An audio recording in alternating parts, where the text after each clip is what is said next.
L'écologie, c'est l'économie. Si ça coûte plus cher, les gens peuvent faire des calculs savants pour vous démontrer de l'impact, etc. Si ça coûte plus cher, ça pollue plus. On a fait une très grosse série A. Pourquoi ? Parce que on est sorti de la série A et le lendemain, on a acheté toutes les machines pour faire fonctionner l'usine jusqu'au point de rentabilité.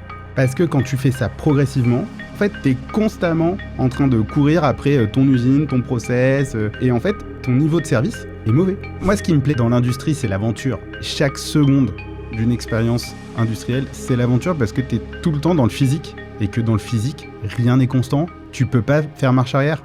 T'as produit. T'as mal produit, c'est foutu. Imaginez une raquette de tennis, un vélo de course ou un siège d'avion. Tous ont un point commun, la fibre de carbone. Légère, résistante, performante et pourtant quasi impossible à recycler. Alors ça, c'était vrai jusqu'à ce qu'un entrepreneur décide de s'emparer du sujet.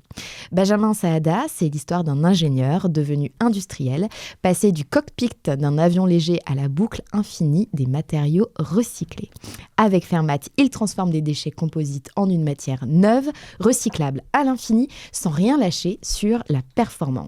Ce n'est pas juste de la deep tech, ce n'est pas juste de la deep tech, mais c'est aussi de la physique, du feu froid, des robots et des rêves à haute intensité. Et surtout, une manière très concrète de montrer que l'industrie peut faire mieux pour l'environnement, mieux pour l'Europe et peut-être même mieux pour le futur. Alors bienvenue dans le 40 nuances de Next de Benjamin Saada. Feuille blanche.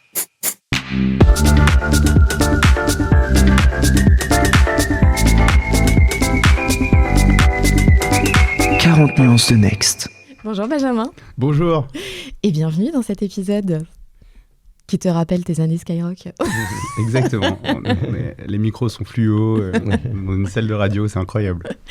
Salut Olivier. Salut Solène, bonjour Benjamin. Olivier Mathieu, DG de 2050, qui nous accompagne sur 40 millions de Next depuis le premier épisode, qui va bientôt souffler sa 6e bougie. Et oui, c'était en plein Covid. Et ouais, le temps passe, mais toi tu es toujours là, tu ne changes pas. On avait commencé avec Blablacar ou Frichti, je sais plus, je me rappelle que c'était les deux premiers. Ouais. Exactement, et le deuxième Blablacar, tout à fait. Donc il y a une petite tradition, Olivier, quand tu es avec nous dans ce podcast, c'est que tu es le maître Cabello des chiffres et de l'histoire je vais le faire. On va le faire court parce que finalement, c'est vrai que Fermat, c'est une entreprise très jeune finalement, je crois qu'il y a 4 ans. Et en 4 ans, vous avez levé autour de 100 millions d'euros, je pense en incluant une partie dette et de l'equity. Donc 51 millions et demi en avril et qui ont été étendus à 10 millions d'euros. Avec beaucoup d'investisseurs prestigieux. On en parlait préalablement juste avant d'ouvrir le micro. Il y a eu BPI France avec Large Venture. Ce dernier tour, je crois que c'était avec Infinity. Alors j'ai vu que c'est un fonds luxembourgeois, mais je crois qu'ils sont aussi à Rotterdam. Je ne sais pas si c'est... C'est un fonds néerlandais. Néerlandais, d'accord. Il y a également Pictet, il y a la CNP. Tu nous citeras les autres, je ne sais plus tous. Temasek. Ah oui, Temasek, pardon, qu'on citait. Donc voilà, des marques prestigieuses qui viennent aussi bien de Singapour, des États-Unis, d'Europe, etc. Donc vraiment un succès industriel qui montre qu'il se passe quelque chose. Et souvent, quand on parle avec la BPI qui croit fortement à la réindustrialisation de la France, on voit que tu es en résonance, comme le disait Solène, avec la question à la croisée de l'industrialisation et de l'économie verte ou durable. Donc ce procédé s'appelle le procédé plasma froid. Tu pourras nous en parler un peu, comment est-ce qu'on recycle ces fibres à l'infini, avec des performances étonnantes. Il y a une usine qui se trouve près de Nantes, à Bouguenais, et un second site, alors je ne sais pas à quel point ils sont déjà les deux opérationnels, tu nous le diras, à Salt Lake City aux États-Unis. Et comme tu le disais, moi ce qui me fascine, j'aimerais qu'on en parle, c'est aussi le fait que c'est vraiment l'usine 4.0 avec du machine learning, des robots, de l'intelligence artificielle, avec une notion de jumeaux numériques. Donc voilà, bienvenue chez nous. Et bienvenue chez toi. Et on a une petite tradition, c'est que je vais lancer le jingle et tu vas pouvoir nous pitcher Fermat. Pitch, oh mon pitch. Pitch, oh mon pitch. Très bien. L'idée de pitch, c'est de revoir aussi, admettons qu'on est il y a 4 ans. Ouais. Qu'est-ce que tu disais sur Fermat ? Non, mais ce que je disais il y a 4 ans, je le dis toujours, c'est hyper simple. Il n'y a plus de matières premières. Donc en fait, c'est exactement sur le même constat que j'ai créé ma première boîte de siège d'avion, sur le fait qu'il y avait de moins en moins de pétrole. J'ai été formé à l'école par Jean-Marc Jancovici, c'était mon prof. Ah oui ? Ouais, aux mines. Et donc, il n'y a plus de matières premières. En fait, l'accès aux ressources premières, c'est-à-dire les mines, ça coûte de plus en plus cher. C'est très, très, très mauvais pour la planète. C'est aussi pas terrible pour les gens qui travaillent dans ces mines. Donc, de toute façon, ça va se tarir. Et d'abord, il y a de moins en moins de mines. Et puis, il y a le contexte géopolitique, les terres rares, les choses, etc. Et puis les coûts associés. Parce que ça fait que monter. L'augmentation des matériaux premiers. Mais c'est la conséquence du fait qu'il y en a de moins en moins. En fait. Donc, il n'y a plus de matières premières. Donc, il faut chercher des alternatives différentes. Et moi, je pense que la plus grande source de matières premières disponibles, ce sont les matériaux à recycler. Et en fait, dans le recyclage, alors je suis avec des gens qui connaissent l'impact, tous les procédés de recyclage, c'est les mêmes. En fait, c'est basé sur prendre des matériaux, les fondre ou les dissoudre, séparer les éléments, et ensuite revendre les éléments comme des alternatives aux matériaux neufs. Ça, du coup, ça a conduit à 50 ans d'industrie où on recyclait les matériaux les moins chers, les moins utiles en fait. Les bouteilles en plastique qui servent à faire des bouteilles d'eau. Ce qui, fondamentalement, devrait peut-être disparaître un jour. Pourquoi ? Parce qu'en fait, les matériaux résistants, les matériaux chers, les matériaux utiles, ils résistent au feu, ils résistent aux produits chimiques. Et donc, en fait, les matériaux qui ont le plus de valeur ajoutée, personne ne les recycle. Et d'ailleurs, on n'arrive même pas à les jeter, donc on les enfouit. Voilà. Et quand tu dis qu'on n'y arrive pas, c'est parce que le coût de recyclage est plus élevé, parce que tout peut fondre à une certaine température, mais après, il y a un coût énergétique. Exactement, mais tu sais qu'il y a cette règle qu'on a normalement tous appris au lycée, qui est que pour détruire une lésion chimique, il faut plus d'énergie que la liaison elle-même. Ouais. Voilà. Donc, en fait, ce sont des matériaux qui coûtent plus cher à recycler que le coût de fabrication neuf. Et donc, il n'y a pas de modèle économique. Alors, c'est incroyable, parce qu'il y a quand même plein de boîtes qui se créent et il n'y a pas de modèle économique. Il n'y a pas de modèle économique à faire des matériaux recyclés plus chers que des matériaux neufs. Il n'y a pas de modèle économique à vouloir économiser du CO2 si à la fin, ça coûte plus cher en CO2. En CO2, oui. Exactement. Et l'écologie, c'est l'économie. Si ça coûte plus cher, les gens peuvent faire des calculs savants pour vous démontrer de l'impact, etc. Si ça coûte plus cher, ça pollue plus. L'écologie, c'est l'économie, ça, je pense qu'il faudra le garder, si tu veux bien, en tweet. C'est vrai. Instagram, ça marche bien pour nous. Si ça coûte plus cher, ça pollue plus. Cette règle, bien sûr, j'imagine qu'il y a des contre-exemples, mais ce sont des cas individuels. Globalement, c'est une règle qui fonctionne assez bien. Et donc, Fermat, on a pris le problème à l'envers, on a dit, OK, c'est quoi aujourd'hui le matériau qui a le plus de valeur au monde et qui est le plus disponible en forme de déchets ? Et ça, c'est le matériau qui s'appelle les composites en fibre de carbone, que j'ai utilisé dans la première boîte pour faire des sièges, qui servent à faire des avions et des éoliennes. Parce que on fait de plus en plus d'avions, on fait de plus en plus d'éoliennes, et tout part à la poubelle. Donc, on a la plus grande mine de matériaux. Il s'avère que c'est un des domaines où la France est leader mondial. Personne n'en parle. Il y a 3 pays dans le monde qui sont leaders. La France, les États-Unis et le Japon. En termes de production de ces matériaux ? Oui, c'est dû au fait que ces matériaux consomment énormément d'énergie et que la France a l'industrie nucléaire. Et que donc, en fait, ça a été historiquement, les grandes usines sont installées là. Mais on n'en parle pas, mais il y a des groupes japonais. Et qui sont les géants français ou les savoir-faire, si on valorise un peu cet écosystème avec la fierté française. C'est des boîtes japonaises et des boîtes américaines qui ont racheté ou investi en France. Donc, tu as Excel, c'est un groupe américain. Et tu as Toray, qui est une des plus grandes sociétés au monde, qui est un groupe pétrochimique japonais. Et ces gens-là investissent des centaines de millions, voire des milliards, pour créer des usines en France. Et ça passe complètement à côté. En fait, on est les leaders de ça. Et c'est incroyable. Et bien sûr, après, on est les leaders dans l'utilisation de ça, parce qu'on a le leadership dans l'industrie aéronautique. Ouais. Avec Airbus, avec Dassault, avec tous les fournisseurs d'Airbus, la 350 à Nantes, etc. Et donc, Fermat, c'est quoi ? C'est partir de ce constat-là et chercher à faire non pas à recycler ce matériau, parce que sinon on revient dans les problèmes habituels, mais à développer une technologie qui permette de créer en fait une nouvelle matière à partir des matériaux déchets. Et cette nouvelle matière, on l'a créée avec trois piliers, en fait, 3 objectifs. Le premier, c'est que tout ce qu'on remplace, on va le remplacer moins cher. Ça va coûter moins cher. Moins cher à l'industriel, au client final, etc. La deuxième chose sur les concepts technologiques, c'est que, bien sûr, ça va être scalable. C'est-à-dire que non seulement ça va coûter moins cher, mais plus on va grossir en volume, moins ça va coûter cher, ou plus ce sera simple de le fabriquer. Et le troisième point, c'est qu'on s'intègre dans une industrie, une économie mondiale. Et donc, notre technologie, elle doit pouvoir se déployer n'importe où dans le monde.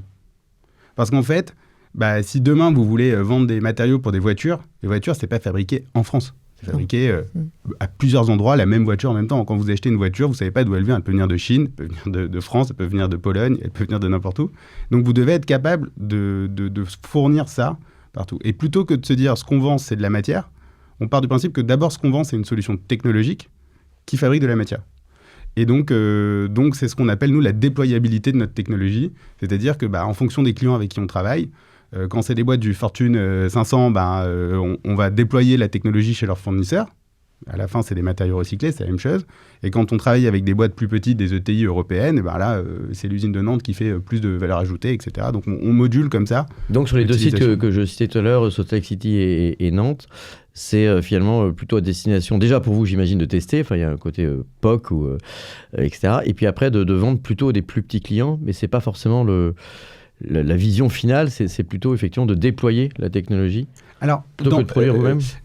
Tous les matériaux passent forcément par la France ou Salt Lake pour être recyclés. Donc, c'est-à-dire en fait transformés dans une nouvelle matière qui est stable en qualité. Mais ensuite, la matière, ça reste une matière première. Elle est rarement utilisée telle qu'elle. En direct, oui. Voilà. Et c'est là où, en fonction des besoins, soit on va vraiment passer de matière première, matière brute, à produits semi-finis. Donc, c'est des feuilles de matériaux, en fait, en France ou aux États-Unis. Ou alors, on va livrer cette matière première directement à des OEM qui, eux, vont... des OEM, c'est des usines qui fabriquent, des fabricants qui vont, eux, la transformer. Voilà. Est-ce que tu pourrais nous expliquer donc, comment ça se passe, le cycle ou le flow, le workflow, le product flow vous récupérez, donc, je ne sais pas, vous les récupérez comment d'ailleurs, et ensuite... où et comment, etc. Et puis ensuite du matériau initial qui est le composite. Et puis ensuite, qu'est-ce qui se passe dans l'usine exactement, pour les béotiens, disons, pour arriver ensuite derrière. Bien sûr. C'est vrai que c'est toujours intéressant d'expliquer les caractéristiques de ce qu'on fait, mais concrètement, on reçoit des déchets de matériaux indestructibles. C'est très rigolo, il faut comprendre le principe. Ce sont des matériaux indestructibles qui ont servi à faire des avions. Ou des pales d'éoliennes. Les pales d'éoliennes, il faut comprendre que c'est quand même très très haut dans le ciel.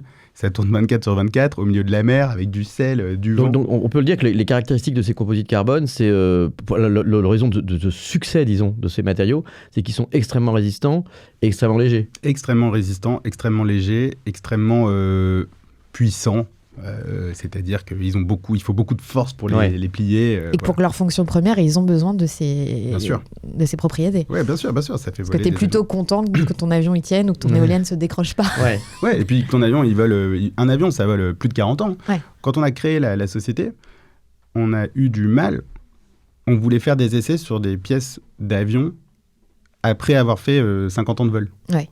Et en fait, on a passé plusieurs semaines avec un constructeur d'avion, en l'occurrence ATR, qui a été leader sur ça, pour identifier ces pièces, en fait, et réussir à mettre la main sur parce que l'histoire des avions était tellement ancienne, finalement, qu'il y avait des problèmes de traçabilité ou de... Exactement, et puis en fait, c'est arrivé dans l'aviation civile il y a 40 ans, en fait. Ouais. Donc le problème, il est en train, là, les matériaux d'avion à recycler arrivent... D'accord, ils arrivent sur le marché.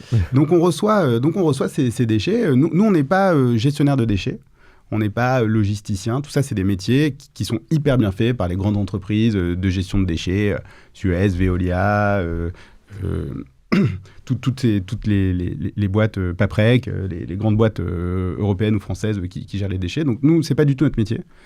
Ces gens-là, ou les usines, ou les sites de démantèlement aussi, c'est-à-dire qu'un avion est comme une casse automobile, en fait. Désossé. Voilà. Ça aussi, pareil, la France est leader mondial. On a une société qui s'appelle Tarmac, elle est basée près de Lourdes, et elle a aussi monté des usines en Chine, elle déploie son savoir-faire. C'est une joint venture Safran, Suez, Airbus. C'est les leaders du démantèlement d'avions. C'est un vrai métier, en fait. C'est compliqué à démanteler, il y a des moteurs, il y a des trucs, etc. Et donc on reçoit, nous, des matériaux à recycler. Et ces matériaux, d'abord, on va les stabiliser pour s'assurer qu'ils sont dans un état où on peut les conserver 40 ans, enfin leur durée de vie, ou peut-être plus même. Donc d'abord, on les stabilise. Donc en fait, on va les étaler, on va les mettre sous forme de feuilles. S'ils sont crus, on va les cuire. S'ils sont cuits, on les laisse comme ça.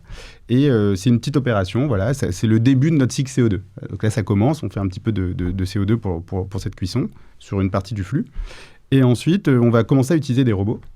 et on va les découper sous forme... Mais juste avant ça, ils arrivent sous quelle forme en fait? C'est des grosses pièces ou c'est broyé ou c'est... Alors, nous, en fait, on passe 6 mois à 1 an à établir, en fait, à qualifier la source de déchets. D'accord.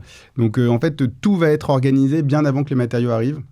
C'est pas... On prend à peu près tout ce que nous offrent nos clients, mais en revanche, on réfléchit énormément avant pour que ça arrive dans un format où qu'on sache que le vous formater. sachiez traiter. Ouais, Ok. ouais. Donc, c'est essentiellement dans l'aviation, par exemple. On est une boîte aussi très, très pragmatique. On récupère, par exemple, des bielles d'A320. C'est une pièce très précise. Il s'avère qu'il y en a plusieurs centaines par avion. Donc, c'est toujours la même pièce. D'accord. Ouais. C'est gros comme pièce, c'est quoi comme Ouais, pièce? c'est gros. C'est un espèce de tube qui fait un gros mètre de hauteur. D'accord. Faut venir à l'usine, c'est Alibaba. Parce que le truc est hyper léger, on ne se rend pas compte. Ouais, c'est très rigolo. Et d'accord, donc du coup, quand les pièces sont un peu formatées comme ça, vous savez les intégrer dans un process parce que ça se répète. Et chez vos clients, ils identifient que vous reprenez ce type de pièces. Exactement. Enfin, ça, j'imagine que c'est la récurrence qui fait qu'ils se disent, tiens, Fermat, ça, on peut leur on travaille avec eux pour faire ça. Mais c'est pareil, en fait, le besoin, il faut être... c'est pareil dans une éolienne, si vous voulez. Dans une éolienne, il y a une sorte de poutre en carbone qui est dans toutes les pales d'éoliennes. Cette poutre, elle pèse plusieurs dizaines, voire centaines de kilos par pale d'éolienne. Et il y a du carbone ailleurs, il y a des grammes de carbone de l'autre côté. Et en fait, nous, on s'intéresse à la poutre. Parce que une fois qu'on a fait la poutre, job is done. OK, il y aura encore des déchets. Exact, et ça suffit. Ouais. Voilà, après le reste, il y a les pouvoirs publics, il y a d'autres gens, ou peut-être qu'il y aura d'autres startups avec d'autres procédés. Mais nous, on fait ce qui a de l'importance pour les clients et pour nous. Voilà. Et c'est un peu pareil. Donc, sur un avion, aujourd'hui, les avions en carbone, ils n'ont pas 40 ans, ils ont 10, 20 ans. Donc, ils sont pas encore... les avions tout en carbone n'arrivent pas encore au stade de démantèlement. En revanche, il y avait du carbone dans les A320 qu'on prend tous, c'est 737 aussi. Et c'est cette pièce-là qu'on recycle. OK. Et donc, après, une fois que ça fait des feuilles... Oui. Du coup, ces feuilles-là, c'est ce qui va être utilisé ensuite comme matériau pour un procédé industriel ultérieur? Exactement. Ensuite, c'est là qu'intervient la technologie. Et là, on a développé des robots.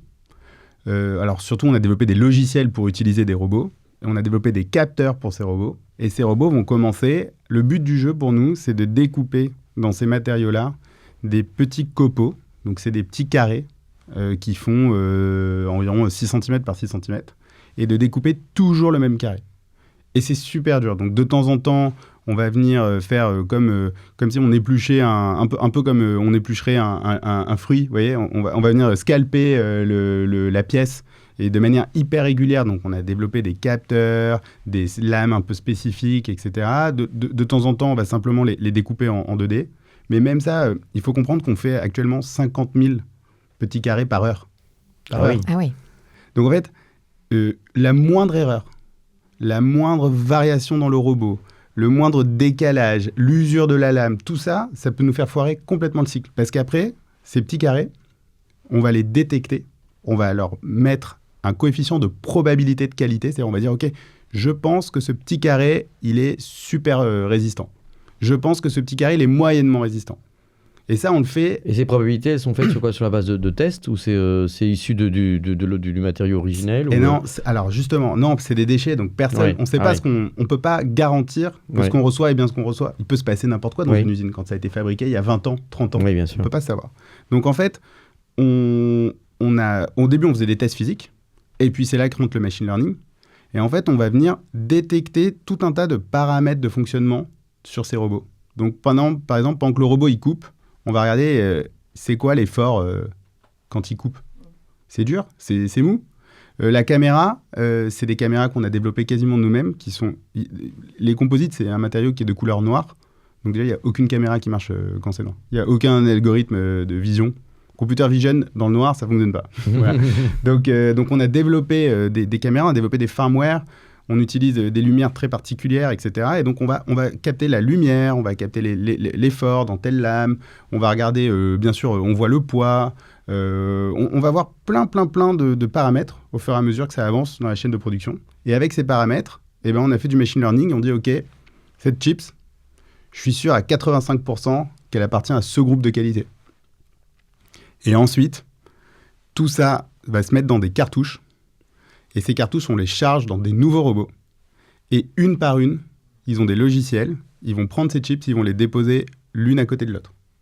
Et là, ils vont dire, OK, si je veux avoir une qualité constante, et c'est là qu'intervient le jumeau numérique, j'ai besoin de mettre 3 chips super fortes, une chips moyenne, 2 chips OK, 10 chips super fortes, et ils créent une recette comme ça, et ça marche. C'est ça qui est fou. Mais moi, c'est incroyable. C'est mieux que de la science-fiction. Enfin, on boit tes paroles. Ouais, c'est pour ça que je voulais rentrer dans le concret, parce que c'est vrai que c'est... Non, mais c'est vraiment l'image plus simple, c'est les 0 et les 1 de l'informatique. Oui, bien sûr. Voilà, nous, c'est pas binaire. En gros, on a plutôt 20, 30. On va de 0 à 30. Mais en fait, en les assemblant dans un ordre très précis, on a le même programme à la fin. Voilà. Et c'est ça qui est... Et à la fin, ça te reconstitue à nouveau des planches qui sont de qualité équivalente. Homogène. Exactement. D'accord. Et c'est incroyable. La semaine dernière, on a fait une publication sur notre... on a réussi à faire de la randomisation sur ces copeaux. C'est-à-dire qu'on a réussi à démontrer qu'on savait les mélanger avec une homogénéité hyper élevée. Et en fait, c'est hyper intéressant parce que c'est un grand problème de l'IA. C'est un grand problème de manière générale, faire de l'aléatoire, c'est hyper quelque chose d'hyper difficile à faire. Et là, nous, on s'est attaqué à ce problème, mais au niveau de nos copeaux. Et en fait, si tu regardes comment on a travaillé, en fait, on a mis plus d'1 an à développer l'infrastructure logicielle et capteur pour pouvoir tracer 10 000 copeaux d'un point de départ A à un point de départ B. Et une fois qu'on a su les tracer, ce qui est un challenge, parce que pour démontrer l'homogénéisation, il faut le faire 50 fois. Et donc, être capable de tracer ces copeaux, ça a été d'une complexité mais colossale, avec des codes couleurs, 10 000 en plus, ça fait une gradation qui est hyper élevée. Et une fois qu'on a mis en place cette infrastructure, derrière, en fait, on a fait tourner tous nos algos, nos softs, etc. Et petit à petit, en fait, on a tracé, on a trouvé très vite la solution. Et en fait, c'est toujours comme ça. En fait, le temps d'infrastructure dure sûrement 6 mois, 1 an pour développer le logiciel. Mais après, derrière, le machine learning, on le fait en 1 semaine. Oui, c'est incroyable. Ouais. C'est là où on se rend compte de la puissance d'avoir une usine connectée, quoi. C'est incroyable. Et est-ce que pour qu'il y ait du machine learning, il faut qu'il y ait des boucles d'apprentissage. Mais une fois que là, maintenant, vous êtes parti comme ça, est-ce que ça continue de s'améliorer ? Parce que quand tu fais des probabilités, je sais pas, tu retestes derrière de temps en temps pour voir si... Bien sûr. Et en fait, sur ces aspects de machine learning, de boucle d'apprentissage, moi, je suis pas... Il y a très peu de sociétés qui, à mon sens, le font vraiment dans leurs usines. Il faut savoir que quand on achète un robot, c'est juste une machine automatique. C'est un automate. Ça n'a aucune intelligence. Les logiciels ne fonctionnent pas. C'est vraiment très, très dur à utiliser. Et ça ne fait pas grand-chose. En fait, c'est vraiment le logiciel que l'entreprise va développer derrière qui va rendre ce robot intelligent, ou c'est juste, ou alors c'est simplement le même truc que vous avez dans les foires. Là. Des choses simples, ouais. Et donc en fait, pour moi, il y a 3 niveaux. Et la première, c'est de réussir à connecter ce robot.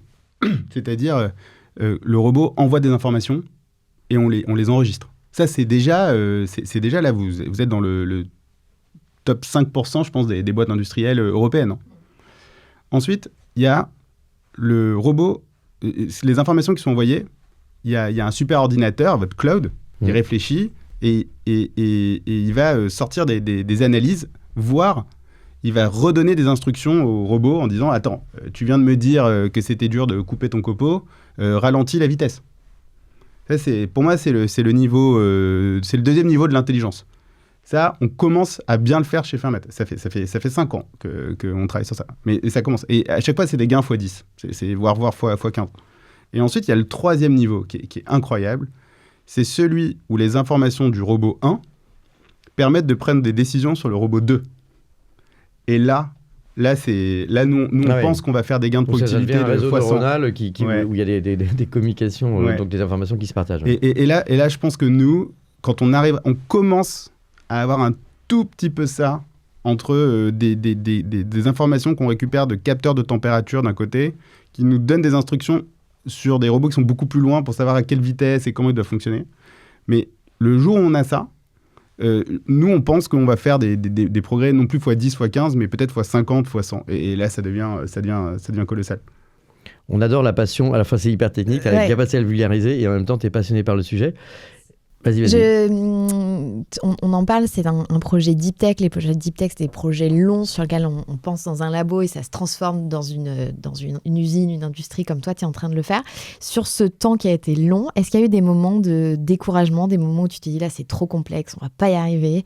Comment vous avez surmonté ça? Alors, dans ma première boîte, Explicit qui fait des sièges d'avion qui sont ultra légers, la boîte a 13 ans maintenant, c'est toujours les sièges d'avion les plus légers au monde et loin devant le suivant, la technologie.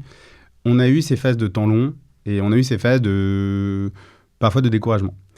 Fermat, c'est un peu différent. La boîte a 5 ans, on est hyper porté par nos clients et par notre marché. Donc déjà, même quand c'est difficile, le fait que les clients soient derrière nous et nous disent non, il faut continuer, vous allez y arriver, on va vous aider. C'est des phrases qu'on m'a jamais dit dans ma boîte d'avant. On va vous aider, c'est vraiment quelque chose que j'ai jamais entendu. Ça veut dire qu'il y avait un besoin aussi sur le marché qui était clairement identifié.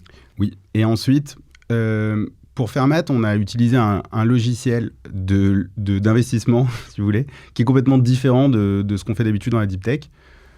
Moi, je pense que c'est un modèle intéressant. Je pense que ça peut s'appliquer à d'autres domaines. Mais on a vraiment créé la boîte, non pas comme tu as dit, en fait. C'est pas un concept de labo qui est après devenu un concept pré-industriel, puis une boîte industrielle, puis éventuellement ce qu'on appelle un market fit, un succès commercial, puis éventuellement un succès industriel, parce que cette fois, il faut faire des volumes, etc. Ça, c'était le schéma classique qu'on avait suivi pour la boîte d'avant. La première boîte. Là, on a vraiment pensé le problème complètement différemment. De manière ultra pragmatique, en fait.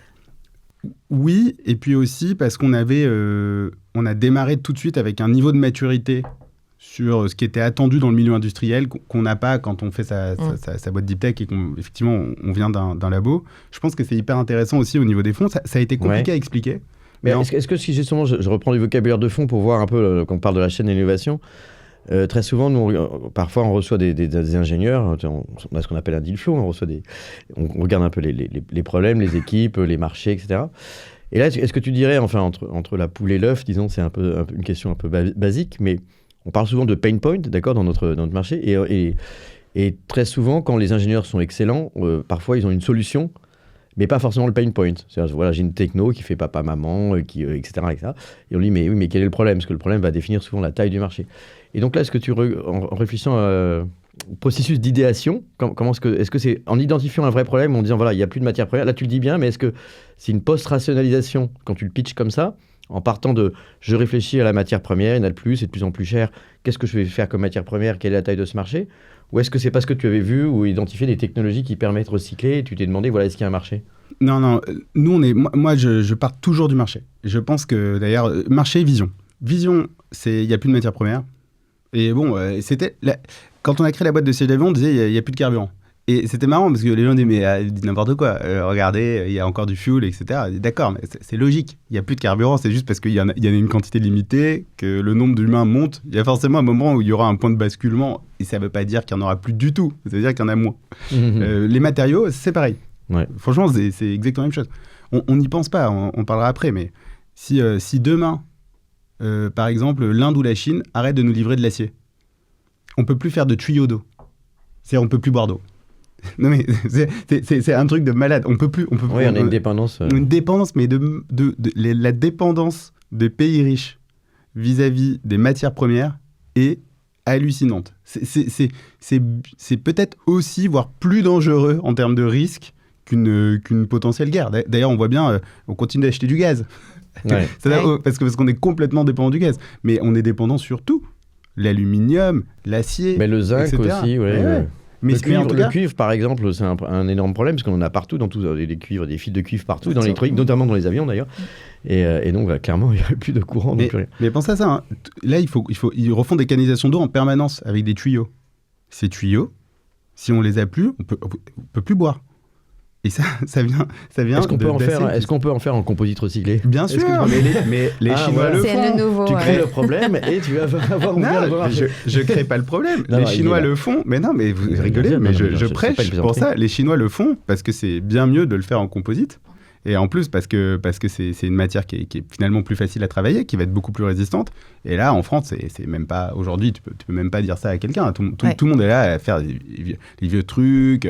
C'est hyper dispersé comme problème. Bon, enfin, je m'éloigne. Ouais, non, mais c'est intéressant. C'est parce que moi, ma question, c'était comment que tu pars du marché. En fait, nous, on part du marché. Ensuite, on regarde les sources. Ensuite, c'est un marché infini. C'est-à-dire que tu as au moins 270 milliards par an de transactions de matériaux de haute performance. Donc, c'est un marché infini. Donc ça permet de sauter quelques cases, de se dire, OK, qui va l'utiliser et tout. Bon, bah, il y a des gens qui vont l'utiliser. Ouais. tu peux trouver... Déjà, tu fais une boîte qui fait 100 millions de chiffre d'affaires. 500 millions de chiffre d'affaires, c'est bien. Ça reste une toute petite portion de ce marché. Il est très, très, très profond. Donc ça, il n'y a pas de problème.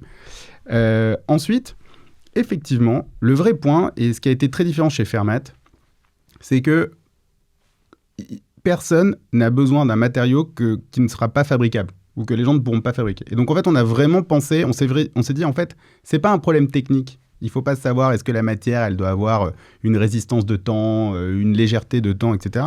Le vrai sujet pour nos clients, qui sont des grands comptes, c'est est-ce qu'on va être capable de livrer 16 000 tonnes par an, 400 tonnes par an, 300 tonnes de ci, de ça, etc. Souvent, moi j'entends dire qu'il y a les deux problèmes. Il y a le est-ce qu'on va faire les volumes, ou sinon si ça reste, je dirais effectivement artisanal, ça ne répondra pas aux besoins.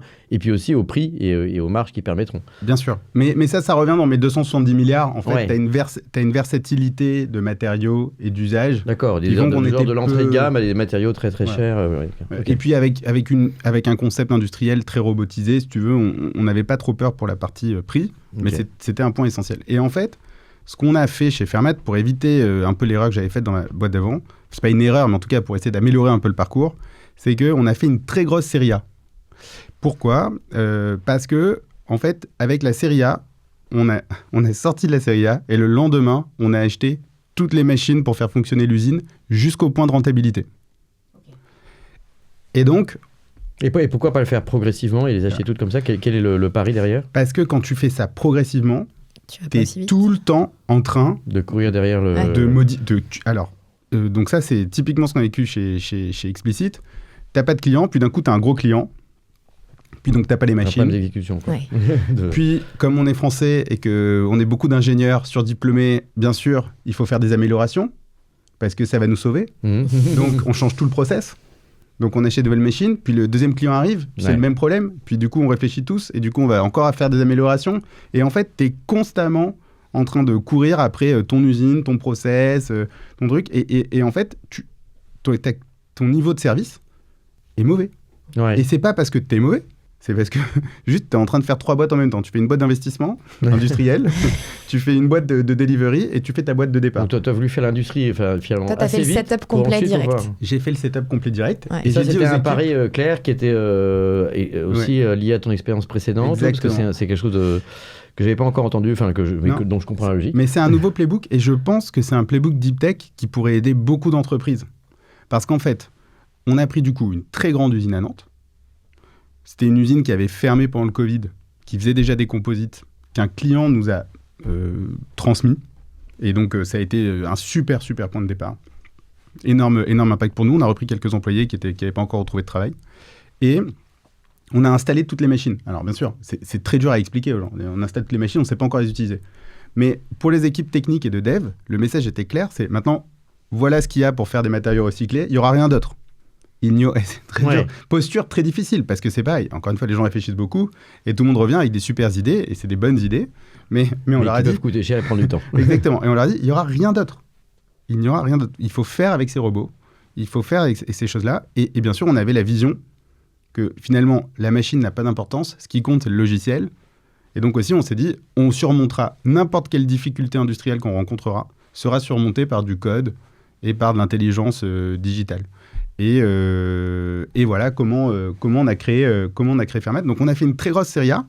Et en fait, notre série B qui vient de là, elle est même, je pense, faire la même taille. Peut-être elle était plus petite au départ avant l'extension. Parce qu'en fait, on a beaucoup moins besoin de cash. Le job is done. Et maintenant, on est dans une phase de delivery pure.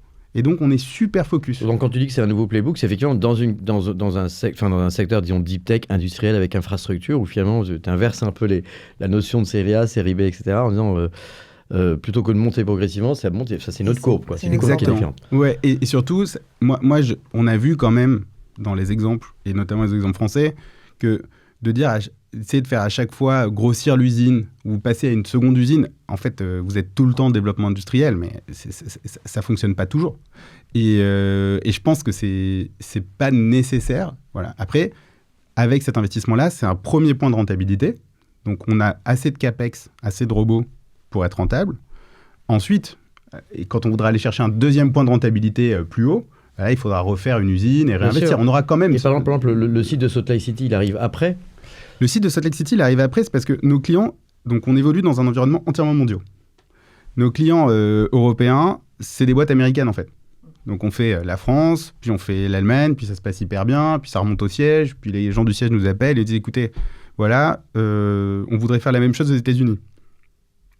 C'est là où j'ai la chance d'avoir des investisseurs qui sont vraiment incroyables. Les Singular, les Temasek, les Pictet, et après maintenant les Slate, etc. C'est des investisseurs incroyables. Et là, en gros, on leur dit qu'est-ce qu'on fait ? On fait petit bras ou on y va ? Voilà. Et là, ils nous disent go. Et je leur dis ok, mais je sais pas. On va monter une usine aux États-Unis, je sais pas où on met les pieds. Donc on va le faire. C'est la même chose que ce qu'on fait en France. Donc ça, il y a pas de problème. À nouveau. Et tu dupliques... Je duplique pas, je transfère. Ok. Ça ne coûte pas grand-chose. Hein. On prend les machines françaises, on les envoie aux US Ok. pour faire le D'accord. volume aux US. Puisqu'on avait déjà les machines, de D'accord. toute façon, Ouais. on cherche à atteindre juste le point de rentabilité. Donc l'idée, c'était pas avoir plus de machines, en fait. C'est plus de répartir différemment. Les déchets sont aux États-Unis. Oui, d'accord. On doit les traiter sur place pour plein de raisons. Et donc, on se retrouve à monter une usine à Salt Lake City. Mon commercial / chief of staff, on est une petite boîte encore, part aux US. Combien de personnes ? Là, on est 90. On doit être à ce moment-là une cinquantaine, je pense. D'accord. Et part aux US. Je pars aux US avec lui. On passe 2 semaines dans l'Utah. Moi, j'avais vécu à San Francisco plus jeune. On faisait beaucoup de business avec Explicit en Amérique du Nord. On part 2 semaines dans l'Utah. Franchement, cette région est incroyable. Moi, je connais en tant que touriste, mais pourquoi est-ce que tu l'as choisi en tant qu'industrie ? Est-ce qu'il y a des conditions fiscales, une volonté de réindustrialisation de l'Utah ? Alors, Ou c'était lié nous, aux déchets, enfin au circuit je ne industriel ? sais pas si on est très bon, mais nous, on n'a eu aucune aide aux États-Unis. Deuxième chose, il n'y a aucun gain sur le plan fiscal ou investissement aux États-Unis. Parce qu'en fait, il n'y a pas de charge sociale. Ouais. Vous payez la retraite et la sécurité sociale de vos employés, ce qui revient exactement au montant des charges sociales. Ici, ouais. Donc non, mais ça, c'est important de le dire aussi. C'est Les gens important de le s'imaginent dire, des c'est trucs. très important. Ouais. Bah ouais, c'est la même chose. C'est juste que c'est privé là-bas, et chez nous, c'est public, mais c'est exactement le même niveau de charge sociale. Juste le droit du travail, vraiment, est beaucoup plus pro-business aux Ouais. États-Unis, ça c'est factuel. Quand on dit pro-business, ça veut dire plus flexible. Il est flexible pour tout le monde, hein, Oui, d'ailleurs, oui, pour tout le monde. pour les salariés C'est aussi. dans hein. un sens comme Oui. dans l'autre. Il retrouve plus. C'est hyper fluide, c'est facile de négocier. En fait, quand les années se passent bien, c'est facile de filer des primes aux employés. Quand ça se passe mal, c'est facile de dire il faut qu'on serre un peu la ceinture. Tout ça fonctionne de manière hyper fluide et franchement, ça se passe très bien. Et donc, on se retrouve à monter un site dans l'Utah parce qu'il y a eu le plus grand site aux États-Unis, la plus grosse usine de composite est dans l'Utah. D'accord. Toujours pareil, pourquoi ? Parce qu'il y a des barrages et que l'électricité est pas chère. Donc du coup, vous êtes proche d'une source de Exactement. matériaux. Des Ouais, matériaux. la plus grande source des États-Unis, qui est D'accord. peut-être une des plus grandes usines au monde. Je sais Incroyable, d'accord. Et aujourd'hui, entre les deux usines, la française et celle des États-Unis, vous avez pas les mêmes volumes, j'imagine, ou comment ça se répartit ? En fait, c'est plutôt la France fait vraiment tous les métiers de Fermat et a aussi le développement industriel, la R&D, etc. Aux États-Unis, on upload des firmware Ouais. une fois que ça marche en France. D'accord. Donc, c'est- aux États-Unis, en fait, ils sont 4 opérateurs et ils doivent faire à peu près la moitié des volumes que fait la France, où on a plutôt 40. Mais c'est normal parce que eux, c'est ils pas ont le une- même boulot non plus. Ah ouais, bien sûr. Eux, ils ont la version. En fait, la France développe. Et La eux, ils France, scale. et voilà. Et eux, ils scale tranquille avec des logiciels qui marchent, des firmware qui fonctionnent bien. Il n'y a rien à débugger. Et ils sont extrêmement limités aussi en termes de diversité produit. Donc voilà comment on a géré la complexité. Et il y a est-ce des que- volontés de développer ailleurs. Bien sûr. Déjà, on est là, on va faire à peu près 100 tonnes de matériaux cette année. Mais l'année prochaine, je l'espère, on va dépasser les 400 tonnes. Donc l'idée, c'est de décharger le flux amont français et de mettre plus proche. Donc en France, on recycle essentiellement toute l'Europe. Donc c'est Espagne, Allemagne, UK et France. Donc par exemple, on a un gros flux qui vient d'Espagne. Il est fort probable qu'on ouvre une petite usine en Espagne pour faire un pré-traitement pour que ce qui arrive en France arrive vraiment le plus proche possible du passage en robot pour qu'on ait le moins de travail à faire pour décharger un peu les effectifs français. Donc ça, donc on appelle ça des usines satellites. Et je pense qu'on va en créer en amont, en aval du flux. Voilà. Alors, si on a le temps de s'attarder un petit peu plus sur l'international ou pas ? On prend tout le temps qu'on veut, Olivier. Merci, tu es la gardienne du temps. Non, parce que du coup, aujourd'hui, si je prends un peu de hauteur, je regarde un peu de hauteur, c'est prétentieux, mais disons de la géostratégie mondiale nous met dans une situation économique plutôt compliquée. Du point de vue financier, business, inflation, tarifs douaniers, etc. Et du même coup, toi, tu as une position vraiment incroyable parce qu'un savoir-faire français et des financiers internationaux et un go-to-market démontré avec un savoir-faire, etc. Enfin, une technologie, etc. Et donc, maintenant, si on considère que tu as la meilleure technologie au monde et que tu regardes la géostratégie telle qu'elle est, le choix américain était clair par rapport à la taille du marché. Mais est-ce que tu as des commentaires à faire sur les grands équilibres maintenant ? Pourquoi, par exemple, pas aller plus vite en Chine et ou vis-à-vis des États-Unis ? Que penser de la situation politique sans forcément te mettre en difficulté idéologique, mais plus par rapport à la question des tarifs douaniers, par rapport à la relation Europe-États-Unis, est-ce que ça présente des risques supplémentaires ou pas d'un point de vue business et industriel ? Nous, on est tout le temps en Asie. Hein. En fait, à nouveau, Fermat, c'est une boîte engagée, c'est pas une boîte militante. Donc, on a créé cette boîte pour offrir des technologies et des fonctionnalités qui permettent de faire en France ou aux États-Unis pour des prix qui sont les mêmes que le Made in China. Mais après, il y a tout l'écosystème industriel. Et donc, en fait, 100% de nos clients sont des boîtes françaises ou américaines, européennes ou américaines, mais on livre l'essentiel de nos matériaux aujourd'hui en Asie, parce que c'est là qu'il y a toute la suite de la chaîne de production. Et donc on est très présent en Asie. L'Asie, c'est clairement son roadmap industriel aussi. Après, les matériaux à recycler, de toute façon, ils sont en Europe et aux États-Unis, et un peu au Japon. Voilà. Donc, je pense Pourquoi est-ce que tu dis que les matériaux recyclés ne sont pas en Chine ? Parce que l'industrie aéronautique civile chinoise est certes en train d'exister. Je le sais puisque Explicit est fournisseur de sièges pour les avions chinois. C'est quand même. Il y a 3 boîtes en France. Incroyable. Il y a 3 boîtes en France qui fabriquent en France et exportent en Chine pour l'aviation chinoise. À l'époque, je ne sais pas suivi depuis longtemps, il y avait Safran, Thales et Explicit. Bon, je vous laisse réfléchir à ça. Et donc, voilà, mais aujourd'hui... Parce que quand tu parles autant de l'aéronautique, c'est parce que c'est un choix ou c'est une réalité de volume, ou parce qu'on imagine que les matériaux composites, en Chine, en dehors de l'aviation civile, il doit y avoir plein d'autres usages ou de développement dans l'industrie automobile, etc. Oui, mais le jeu... Alors déjà... dès que tu rentres dans ces industries tierces, le niveau de qualité descend énormément. Dans l'automobile, c'est souvent des matériaux qui sont beaucoup moins intéressants en fait. Parce que c'est moins exigeant sur les normes de sécurité, de poids, etc. Ou c'est parce que... Ouais, c'est moins exigeant. D'accord. Okay. Et donc en fait, le jeu stratégique, c'est quand même d'être... en tout cas, il y a un vrai avantage d'être le leader sur les meilleures fibres. Sur les meilleurs matériaux, et ceux-là sont présents dans l'industrie éolienne et l'industrie aéronautique. Et donc la qualité du recyclage dépend vraiment de la qualité des matériaux originels ou originaux, je ne sais plus comment, sur ces qualités de fibres.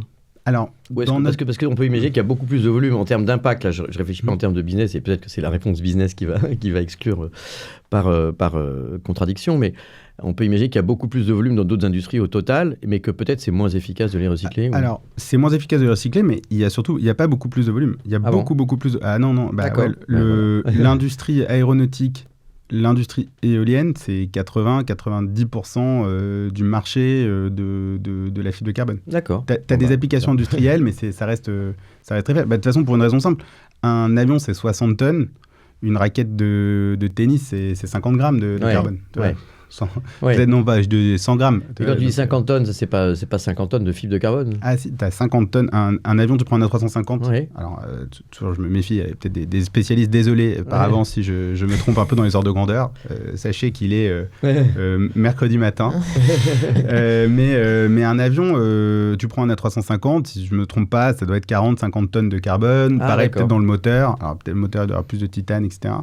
Ok. Et tu prends une raquette de tennis, je pense que la partie carbone, tu enlèves le manche, les cordes, etc., tu dois avoir 150, 200 grammes. Oui, ça c'est clair. Donc, si tu veux, avec un Ok. avion, tu fais la production mondiale de raquettes de tennis pendant plusieurs années. D'accord. Mais d'ailleurs, est-ce qu'il y a des usages auxquels tu n'avais pas pensé forcément avec la fibre carbone et où tu dis, tiens, en fait, eux, ils sont venus nous chercher parce qu'on le fait. Bien sûr, tous les jours. Alors en fait, nous, on cherche des applications où on remplace des matériaux métalliques. Donc on a le sport où on fait un peu les deux. On remplace souvent de la fibre de carbone neuve par des matériaux recyclés. Donc ça, c'est raquettes de tennis, raquettes de paddle, raquettes de pickleball, chaussures de running, cross de hockey, tous ces sports. C'est génial. J'adore bosser dans l'industrie du sport. C'est vraiment une Ça chance. marche pour les skis aussi? Ouais, bien sûr. Les skis, on fait une des marques de ski les plus avancées au monde, c'est DPS. Ah oui. Et on fait plein d'autres marques de ski. Et les skis sont géniaux. Alors, si vous avez jamais... Je le dis parce que c'est un peu nouveau, le carbone dans le ski. Les skis, en fait, il y a des grosses contraintes de coûts de fabrication. Donc, nous, on apporte cette technologie. Il va y en avoir de plus en plus dans les skis. Et je pense avec Fermat comme provider de matériaux. Si vous avez déjà fait du vélo, puis du vélo carbone, vous voyez la différence? Oui, je fais les deux. Ouais, le ski... C'est de l'aluminium au carbone. Ouais, et le jour où tu montes sur des skis carbone qui sont bien dessinés, c'est un peu comme l'histoire du vélo. Hein, c'est-à-dire que il y a des skis carbone aujourd'hui pour des professionnels qui font des super G, des trucs comme ça. Il faut être professionnel pour apprécier. Mais en revanche, les gens qui commencent à mettre des skis dans des skis de tous les jours, enfin en disant des skis pour amateurs, c'est exceptionnel. Ouais. Le virage est 10 fois plus simple. Ouais. Ça vibre moins, t'es moins fatigué après ta journée de ski. Mais c'est vraiment, c'est le jour et la nuit, quoi. Donc ça, je vous invite à essayer au fur et à mesure que ça sort. Et donc on fait du sport, mais on a lancé des nouvelles industries. Et effectivement, par exemple, on fait des capots de batterie pour l'industrie de l'énergie, donc sur les batteries, qui peuvent être des batteries de voiture ou des batteries domestiques. Ouais. Et en fait, ça, j'aurais jamais pensé, mais le carbone apporte du fait que c'est un matériau qui ne corrode pas, il peut pas rouiller. En fait, ça permet d'encapsuler beaucoup mieux les cellules de batterie. Et ça fait faire des gains hyper importants. Parce qu'au départ, c'est plus des plastiques ou c'est parce que C'est du métal. les cellules sont en métal, mais elles sont elles sont dans un contenant en plastique, mais les cellules en métal, d'accord. Ouais, non, et puis après, tout est en fait, Oui, parce que c'est le principe, c'est que c'est des acides, effectivement, et qu'il y a une réaction chimique ouais, et qui puis, stocke le... Tu te Et souviens de tes cours de physique? Non, mais c'est parce que là, je oui. change ma batterie de voiture, parce que moi, j'aime bien mettre les mains dans le truc. Alors moi, je pensais, pour le coup, ça, on n'a jamais fait les petites batteries, on fait les grosses Les batteries, grosses. quoi, les Ouais. batteries. Mais effectivement, tout ça, et en fait, t'as des piles qui sont mis dans des packs en métal, et ces blocs en métal, ces boîtes en métal, pardon, sont mis dans des boîtes plus grandes en métal. Et ça, en fait, c'est de l'aluminium. Mais l'aluminium, ça rouille. Et donc, en fait, on fait des traitements chimiques pour pas qu'il rouille. Ces traitements chimiques, c'est hyper cher. Et c'est hyper polluant. Ouais, ce que j'allais dire, ouais. Hyper polluant. C'est des choses qui sont interdites Ouais. aujourd'hui. Voilà, donc on fait ça. Bien sûr, quand c'est interdit, qu'est-ce qu'on fait? On le fait quand même, mais on le fait ailleurs. Donc, donc ça coûte encore plus cher et c'est pas bon. C'est pas bon. Et donc là, nous, on permet de remplacer une partie de ce métal avec du carbone. On a attaqué le marché des matériaux de construction. Ouais. Pareil, matériaux de construction, ça rouille, donc ça pose des problèmes. Plus c'est lourd, plus ça coûte cher de construire, parce que plus c'est lourd, plus il faut mettre des poutres, plus il faut faire de l'ingénierie. Donc les matériaux de plus- construction, c'est-à-dire c'est associer des matériaux que vous produisez à des bétons, etc. Alors on le fait, on va présenter tout ça bientôt. D'accord. Mais ce que je peux vous dire, c'est que je pense qu'à l'heure où je vous parle, il y a une première construction quelque part en Espagne qui est en train d'utiliser des matériaux Fermat qui ont été certifiés cet été par nos clients. Et donc c'est le premier chantier de l'histoire. Incroyable. Avec fibre carbone. en fibre de carbone avec des matériaux Fermat. Et donc simplement on rentre dans un schéma de matériaux de construction et après les clients peuvent en faire plein de choses. Donc c'est Et- infini finalement. Des bateaux, tu nous as pas parlé des bateaux. C'est-à-dire, justement, je voulais voir, c'était ma question, justement, je me demandais qu'est-ce qu'il y a comme autre industrie, mais finalement, je comprends, assez logiquement qu'il y a une logique de sourcing, et puis ensuite, il y a une logique de débouché. Et justement, sur les bateaux ou les voitures, dont tu semblais dire que c'est beaucoup moins que les avions en volume ou moins qualitatif, ça reste tes clients. Ça reste tes clients. Alors- Dans l'utilisation, je me posais la question plus globalement, ça peut être les bateaux ou d'autres, mais des industries émergentes, peut-être plus comme... la voiture électrique, par exemple, où il y a Ouais. ce qui permet de recomparer un peu les États-Unis et la Chine et les dépendances, etc. Est-ce que c'est des clients potentiels? Ouais, bien Est-ce qu'ils sûr. ont plus de fibres de carbone que les anciennes voitures, j'imagine? Aujourd'hui, pas vraiment parce que ça Ah bon. coûte trop cher. D'accord. Donc en fait, c'est exactement, tu as mis le doigt, si je devais formuler, en fait, qu'est-ce que c'est qu'un client idéal de Fermat? C'est un client qui rêve d'utiliser de la fibre de carbone, mais qui ne peut pas se la payer. Et nous, on est 10 fois moins cher que les matériaux neufs. Donc en fait, nous, on leur apporte des matériaux et dans ce cas-là, ils peuvent commencer à faire des choses. Les voitures, on gagnerait tous à avoir des voitures en carbone. Mais aujourd'hui, une voiture en carbone, c'est une McLaren. Ça vaut 1 million d'euros. Tu vois non, parce que c'est vrai qu'à l'époque, on parlait beaucoup du plastique, des PVC, etc. Et on a dit, il ne faut pas de plastique à usage unique parce qu'on les retrouve trop rapidement, comme je disais, sur les bouteilles d'eau, dans les océans, etc. En revanche, les plastiques, avant même les fibres de carbone, ont permis quand même d'alléger énormément de choses dans l'aéronautique ou dans les voitures pour que le total d'une voiture soit moins lourd, etc. Donc on imagine que la fibre de carbone, elle peut remplacer beaucoup plus que ce qu'a fait le plastique. Mais bien sûr, sur le plastique, on perd un peu la tête. Hein. En fait, le plastique, c'est 0,8 kg de CO2 par kilo de plastique. Donc en fait, c'est un des matériaux les moins émissifs sur le plan du CO2. Alors, il y a des gens qui vont s'étrangler. Au moment de la production industrielle, l'ensemble du cycle. Enfin, d'accord. Il y a des gens qui vont s'étrangler en entendant ces chiffres. Ouais. Alors pareil, désolé pour les experts, il y a probablement 1000 variations de calcul et de choses, mais ce qu'on peut dire quand même, quand tu compares ça à de l'alu, qui est au moins à 10-15 kilos de CO2 par kilo d'aluminium. L'aluminium, ils ont réussi un truc incroyable, cette industrie. Ils mélangent l'aluminium qui sert à faire des canettes avec l'aluminium industriel. Et en fait, c'est pas du tout le même aluminium. Donc, tous leurs chiffres sont faux parce qu'ils utilisent l'aluminium des canettes. Ceux qui mesurent les émissions, tu veux dire la publication les rapports de recherche. Quand on publie les émissions de CO2 d'aluminium, ils prennent en compte la même source pour les canettes et pour l'aluminium industriel. Ils moyennisent, d'accord. Et ils moyennisent, ça n'a rien à voir. L'aluminium industriel, c'est pas que de l'aluminium. Il y a un peu de titane, il y a souvent du magnésium, il y a du lithium, il y a des choses qui sont hyper polluantes. Et donc, il faut un peu les chiffres. Mais disons que l'aluminium, ça va être 15-20 kilos de CO2 par kilo de matière. La fibre de carbone neuve, c'est 60-70 kilos. Donc en fait, le plastique, c'est pas si mal. Le bois, je rappelle que ça met 50 ans à pousser. Hein. Mais le plastique, quand on le critique, c'est pas seulement sur la production, c'est qu'effectivement dans les plastiques jetables, etc., voilà, c'est que ça se décompose, ça devient des microparticules et qu'on finit par en manger sans s'en rendre compte. Mais c'est les usages en fait. C'est les volumes. Ouais, bien sûr. Le problème du plastique, c'est l'usage. C'est-à-dire que, effectivement, utiliser du plastique qui va résister pendant des années, se décomposer hyper lentement. Donc finalement, c'est une matière sur le plan, si on prend un peu de recul, c'est une matière qui n'est pas si mal. Ouais. Et je ne fais pas du tout l'apologie du plastique. Mais c'est le problème du plastique sur le plan de la pollution, c'est l'usage. C'est l'usage unique. Ouais. Mais demain, vous faites des bouteilles d'eau en aluminium et votre gourde, il faut l'utiliser 10 ou 15 ans. Hein. Attention, hein, si vous prenez une gourde en aluminium et que vous la jetez avant 10 ans ou 15 ans, vous avez émis plus de CO2. Donc en fait, tout ça, ça nécessite un petit peu de... ça pose plutôt la question du jetable par rapport au durable en général dans la consommation. Sûr, le problème, c'est le jetable. Et alors du coup, dans la voiture, si on revient sur l'industrie automobile, parce qu'il y a aussi... ça permettrait de refinir sur les États-Unis et la Chine, entre Tesla ou les fabricants chinois, etc. Donc pour toi, c'est pas un marché très important parce que pour l'instant, il n'y a pas forcément beaucoup de composites, etc. dans la construction de ces... véhicules-là, parce qu'ils ont un vrai problème de poids au global et de rendement. Oui. Excuse-moi, aujourd'hui, donc c'est pas un gros utilisateur de fibre de carbone parce que la fibre de carbone neuve coûte trop cher. Oui. Mais demain, ça devrait être un gros consommateur de fermate parce que nos matériaux sont suffisamment peu chers pour s'insérer dans la chaîne de production automobile et que ça fera des voitures qui seront bien meilleures. Donc effectivement, on travaille avec des gros équipementiers, un gros équipementier français en l'occurrence. Je ne sais pas s'il m'autorise à dire son nom, alors on ne va pas le dire, mais en tout cas... il y en a deux gros, en tout cas. Voilà, Fermat est amené à faire des matériaux pour l'automobile de plus en plus, et tant mieux, parce que ça fera des voitures qui seront plus légères, donc qui auront des meilleures performances de consommation. Ouais. Tu as des concurrents en Europe, aux US et ailleurs ? Alors, il y a des sociétés qui font du recyclage de fibres de carbone, mais souvent avec des procédés... Enfin, avec des innovations sur des procédés traditionnels, c'est-à-dire on brûle ou on dissout dans des produits chimiques.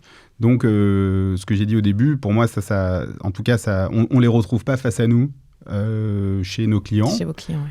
Vous n'avez pas la même promesse ni la même vision. Non. Ensuite, c'est un problème parce qu'il y a quand même beaucoup de matériaux à recycler et j'espère qu'il y aura de plus en plus de sociétés dans ce domaine. Je veux dire, il y a de la place pour tout le monde, hein. C'est pas un vrai sujet. Et je pense que plus on va aider les industriels à utiliser ces matériaux, plus ils en utiliseront en fait. Et alors, parce que si on revient sur cette question sur les concurrents, justement, par rapport à la taille du marché, enfin, quand je reprends ma casquette d'investisseur, on se dit, voilà, quelles sont les autres solutions et ça. Toi, tu as bien dit que tu repartais du marché, mais comment donc tu identifies un problème et donc un potentiel quasi infini, étant donné les volumes que tu sais, de 270 milliards, je crois. Mais comment est-ce qu'après vous êtes arrivé en fait au procédé, parce que c'est en cherchant le problème, tu as trouvé la solution en bossant avec des chercheurs, etc.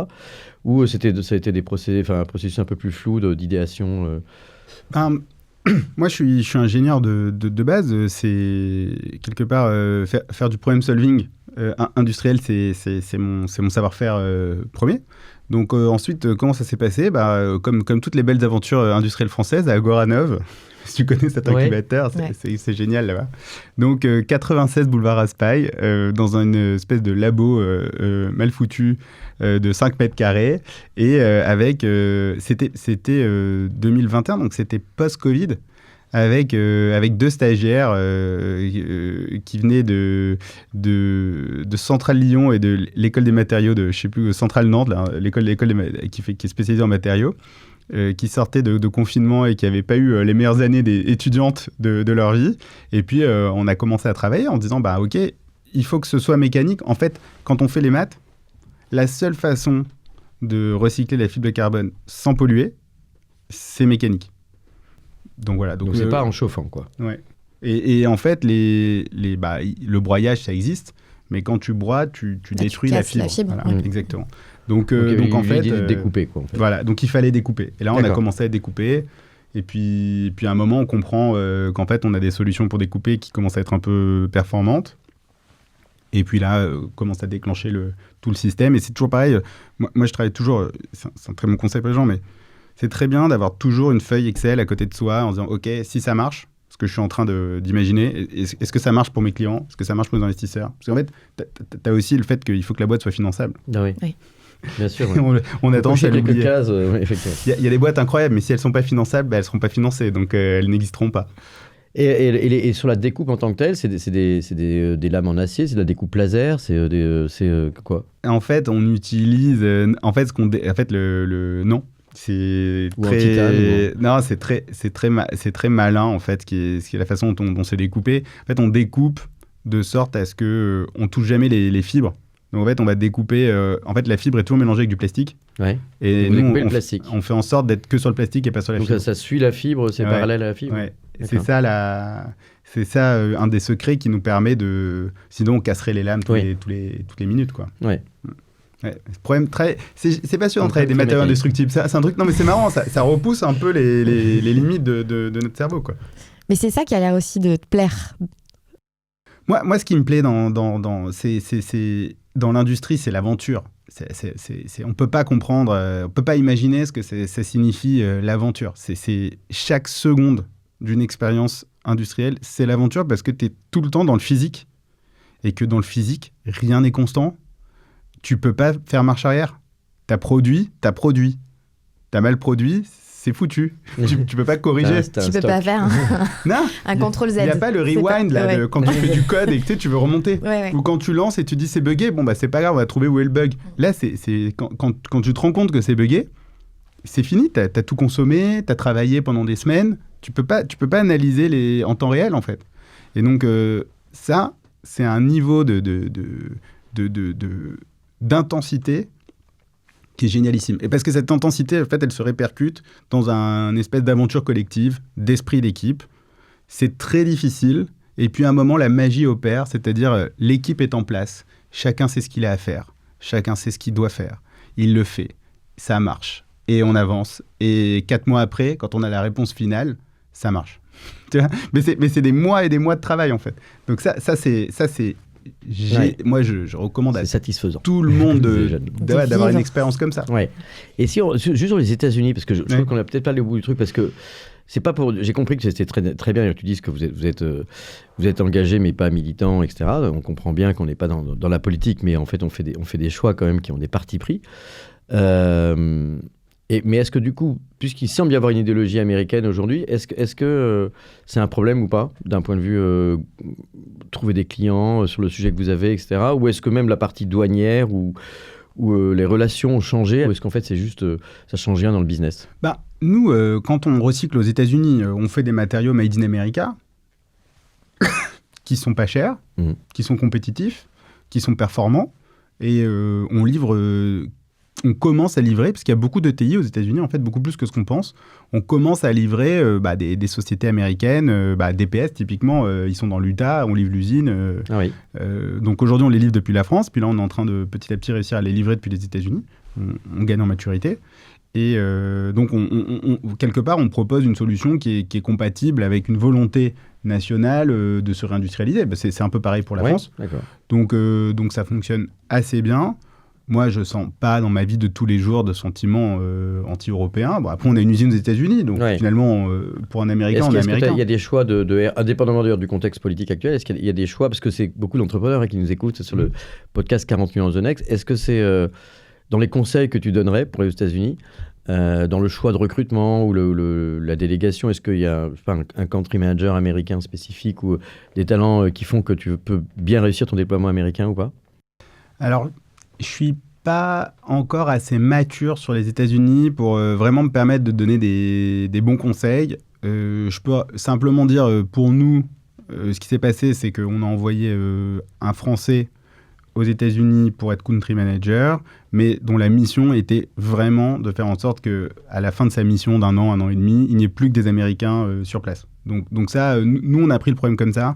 Franchement, je ne peux pas te dire si c'est le meilleur scénario ou la meilleure solution. Ça s'est pas trop mal passé. On contrôle les coûts, l'usine tourne. Jusque-là, je ne suis pas trop mécontent. Ce qui est sûr, c'est qu'il y a des vraies forces sur la France, des vraies forces sur les États-Unis. Sur la France, on a vraiment des ingénieurs incroyables. Aux États-Unis, il y a quand même une capacité à être très, très pragmatique dans l'approche et à donner du feedback et à communiquer qui est très intéressante aussi. D'accord. Je ne pense pas qu'il faille faire ce qu'on fait en France aux États-Unis, ni l'inverse. Je pense que si on a la chance d'avoir un pied des deux côtés, il faut choisir ses combats. Et est-ce qu'aujourd'hui, ce sont deux sociétés où tu arrives à créer une culture d'entreprise avec un pied de chaque côté de l'Atlantique? Aujourd'hui, en fait, on essaie quand même de limiter nos déplacements. Donc, c'est un vrai challenge pour nous et je ne l'ai pas encore résolu. Comment réussir à vraiment déployer le même niveau de compréhension et de connaissance des deux côtés. C'est difficile. L'Utah, c'est pas à côté en termes de décalage horaire aussi. C'est plutôt au milieu, mais c'est quand même, il y a quand même un gros décalage. Donc ça commence à travailler tard. On n'a pas encore, je pense qu'on est encore en train d'apprendre sur cette thématique de développer la culture. En France, en revanche, là, je pense qu'on a une grosse culture. En tout cas, on a vachement fait de travail sur notre culture d'entreprise, essayer de la définir, de comprendre nos valeurs, de les déployer. On a fait plusieurs fois des séminaires avec tous les fermateurs, y compris les ouvriers, qui se sont hyper bien passés. Donc je pense qu'on commence vraiment à avoir une dynamique d'entreprise en France qui est incroyable, mais c'est très difficile de l'apporter aux États-Unis, sachant que je ne sais pas en plus si... moi j'y vais souvent, est-ce que c'est vraiment la même culture qu'ils attendent? Je ne suis pas sûr. C'est très délicat. Non, mais c'est plutôt de ton point de vue, est-ce que c'est un intérêt ou pas? Effectivement, s'ils n'attendent pas la même culture, mais est-ce qu'il y a un intérêt à aller plus tous dans la même direction ou finalement ça peut être un peu des cellules indépendantes les unes des autres pour plus d'efficacité finalement? Je pense en tout cas que là, on est dans un stade de vie d'entreprise où on est encore en phase d'investissement. C'est l'efficacité qui doit primer sur toutes nos décisions. En tout cas, c'est ce qu'on essaie. On appelle ça le pragmatisme, parce que, mais ça prime surtout. Je propose qu'on passe à une autre de nos séquences, parce qu'on l'a bien compris, ta première aventure explicite t'a drivé pour monter Fermat d'une certaine manière, et je crois que tu vas nous en parler dans La Claque. Waouh! Je dis toujours qu'elle fait plus mal à l'oreille que physiquement. Personne ne t'a frappé. Là. Non. Mais quel jingle! On continue dans les années 90. C'est un peu old school, mais c'est bon. J'adore. Ah oui, j'adore. Et non, mais la rubrique de La Claque, c'est aussi de dire, parce que effectivement, toi, en plus, tu as le regard souriant, parce que je te vois, mais je pense que la voix aussi, ça s'entend. Donc, tu as cet enthousiasme, et c'est très communicatif, ce qui est un peu notre objectif, c'est de montrer des rôles modèles. Souvent, moi, je compare ça au sport. Quand les sportifs gagnent, etc., ça donne envie ensuite de s'inscrire à la Fédération française de judo si Teddy Riner gagne une médaille d'or. Mais en même temps, en réalité, il faut le dire, que pour gagner une médaille d'or ou déployer Fermat, c'est aussi des moments difficiles, peut-être avant ou après ou pendant. Et il ne faut pas faire croire que c'est que facile, même si l'enthousiasme est important. Je suis entièrement d'accord avec toi. Moi, je pense que c'est même un peu destructeur. On a une responsabilité en tant qu'entrepreneur de dire la vérité, je pense. Je connais aucun parcours qui est facile. Et même tous les parcours sont très difficiles. Les plus belles boîtes ont risqué la faillite 4 fois à 2 jours près. Les plus grands fondateurs étaient probablement un jour en larmes avec un avocat au bout du fil en disant oh là là, le dépôt de bilan, ou j'ai un procès, ou j'ai truc, ou je vais être attaqué, etc. C'est la vie normale. Et ça, les gens qui sont dans les périodes difficiles, s'ils nous écoutent, voilà, en fait, c'est le cas de tout le monde. Je ne sais pas si ça remonte le moral, mais en tout cas, il y a qu'est-ce qu'on en apprend quand ça arrive. Et est-ce que toi, tu en aurais une à nous partager ? Ouais, moi, alors, ma plus grosse claque que j'ai souhaité vous partager parmi les centaines de claques reçues tous les jours en 15 ans. En 15 ans, moi, c'était au début d'Explicit. Et c'est très marrant parce qu'en plus, c'est une histoire qui est assez belle parce que j'étais avec à l'époque, notre 3e collaborateur, qui est aujourd'hui le CEO d'Explicit, qui a repris la boîte après moi, et qui fait un travail incroyable. La boîte cartonne. Incroyable. Ouais. Et donc, une belle histoire à venir raconter dans Cash Out, je le sens. Ouais, on pourrait. Et donc, moi, je suis... donc, on commence à faire notre siège d'avion. Et c'est un siège d'avion en fibre de carbone. Et pourquoi ? Parce que le fibre de carbone, c'est le meilleur matériau au monde. J'en reviens un peu toujours à chute. Donc, si on veut faire le meilleur siège d'avion, c'est un sujet de matériaux. Donc, utilisons les meilleurs matériaux. Et puis, on commence à designer un siège d'avion en carbone. Et puis, vient le moment où on doit faire des essais. Là, juste, on est en 2011, il n'y a pas de funding pour les boîtes. Surtout dans Deep Tech, ça n'existe pas. Donc, on avait... Le mot Deep Tech n'existe même pas. Le mot Deep Tech n'existe même pas. On a créé la boîte. On va être allé au Crédit Lyonnais, je crois. Voilà, on a ouvert un compte en banque. On a fait un crédit étudiant, parce qu'on était étudiants. Voilà, on a mis 30 000 balles. Et voilà, c'est tout ce qu'on avait, quoi. Donc là, à Goranov, c'était déjà à l'époque, à Goranov, on avait des bureaux absolument immondes. À rue Gay-Lussac, et puis voilà quoi. Donc on recrute Amaury qui était un camarade de promo aux mines, et on se dit il faut qu'on fasse une pièce en composite, on n'avait jamais fait. Donc voilà, donc là on appelle les centres français, les R&D, les trucs comme ça. Personne ne veut parler à une start-up. Start-up, c'est des mecs dans un garage, on ne sait pas ce que c'est. Ou alors c'est Facebook. Des petits rigolos. Ouais. C'est Facebook. Facebook ou Google, quoi. Donc en gros, personne ne veut nous parler. Personne ne va en faire. Et puis, donc, il faut qu'on fasse une pièce. Et puis, pour faire une pièce en composite, il faut un four. Clairement, ça se cuit. Et donc, on a 0 argent, quoi. Et puis, on n'a même pas d'endroit où mettre un four. On ne sait pas trop comment ça marche. Et donc, on essaie de trouver une solution pour trouver ce four. Et donc, on appelle des gens un peu partout dans l'espoir d'avoir quelqu'un qui a un four. Et puis, en fait, on tombe sur une association. Une association à Ménilmontant qui fait de la poterie pour des gens atteints soit de déficience mentale, soit de maladie mentale, et qui utilisent la poterie pour leur donner des moments d'expression. Et le gars qui s'occupe de cette association, c'était le père d'un camarade de promo. Il me dit, écoute, il n'y a pas de problème, on a 2 fours ou 3 fours. C'est des fours pour faire que de la céramique ou D'accord. Voilà, donc il me dit même, j'ai probablement un four à te passer, qu'on n'utilise pas, je peux te le prêter. Mais une condition, c'est que tu viennes avec moi une journée t'occuper de nos participants pour nous donner un coup de main, quoi. Voilà. Et puis comme ça, le deal est honnête. Et donc je suis parti avec Amaury passer une journée dans un centre.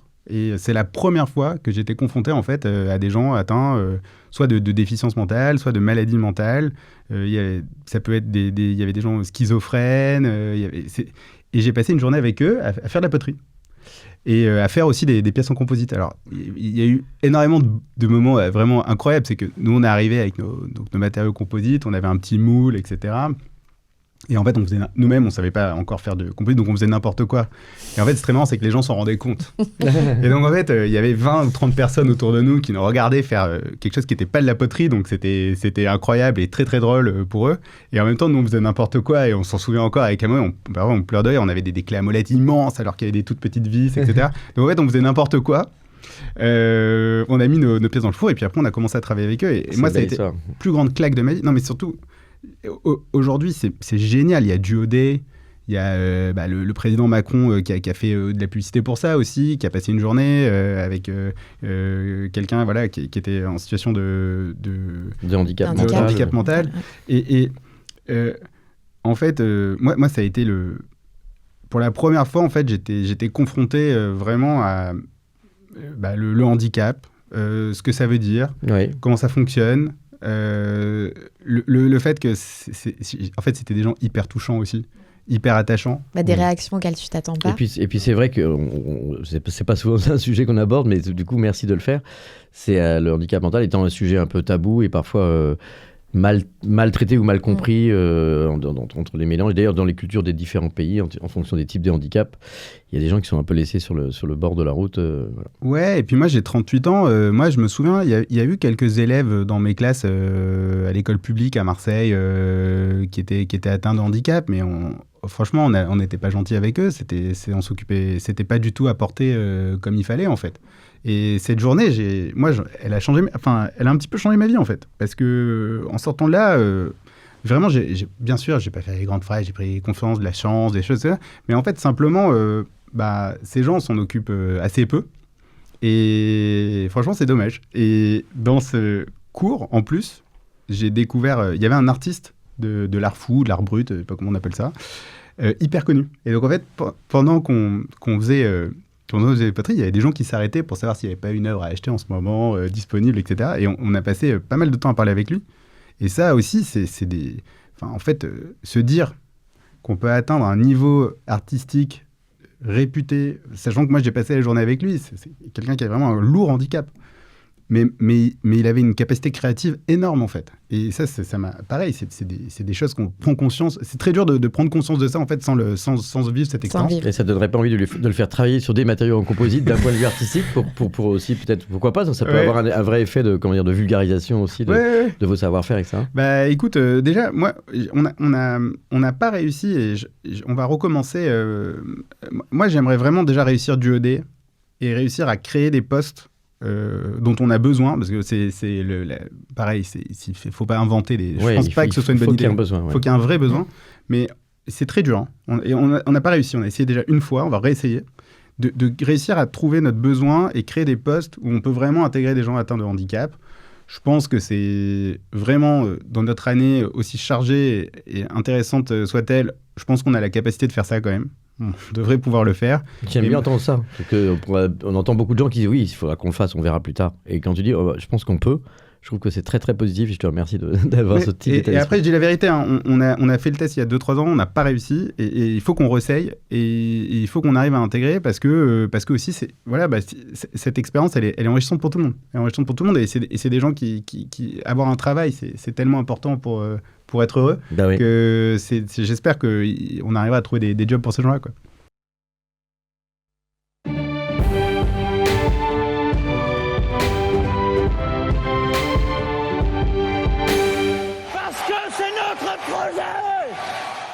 Si d'un coup de baguette magique demain matin, c'est en 2027, c'est bientôt, donc si tu veux te présenter, il faut qu'on commence à travailler. Tu étais président de la République. Quelle serait la première mesure que tu prendrais et pourquoi ?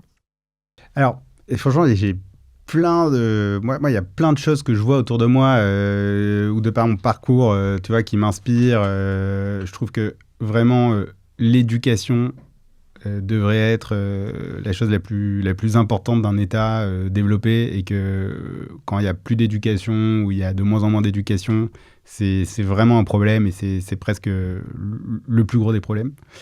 Mais comme je suis entrepreneur dans les matériaux, moi je vais te parler de matériaux, si ça te va. Ça me va très bien, moi je te suis. Écoute, j'ai commencé, moi mon dernier stage, je l'ai passé à San Francisco pendant 1 an chez EDF. Et il y a un truc que font les Américains, et je ne sais pas pourquoi on ne le fait pas en Europe.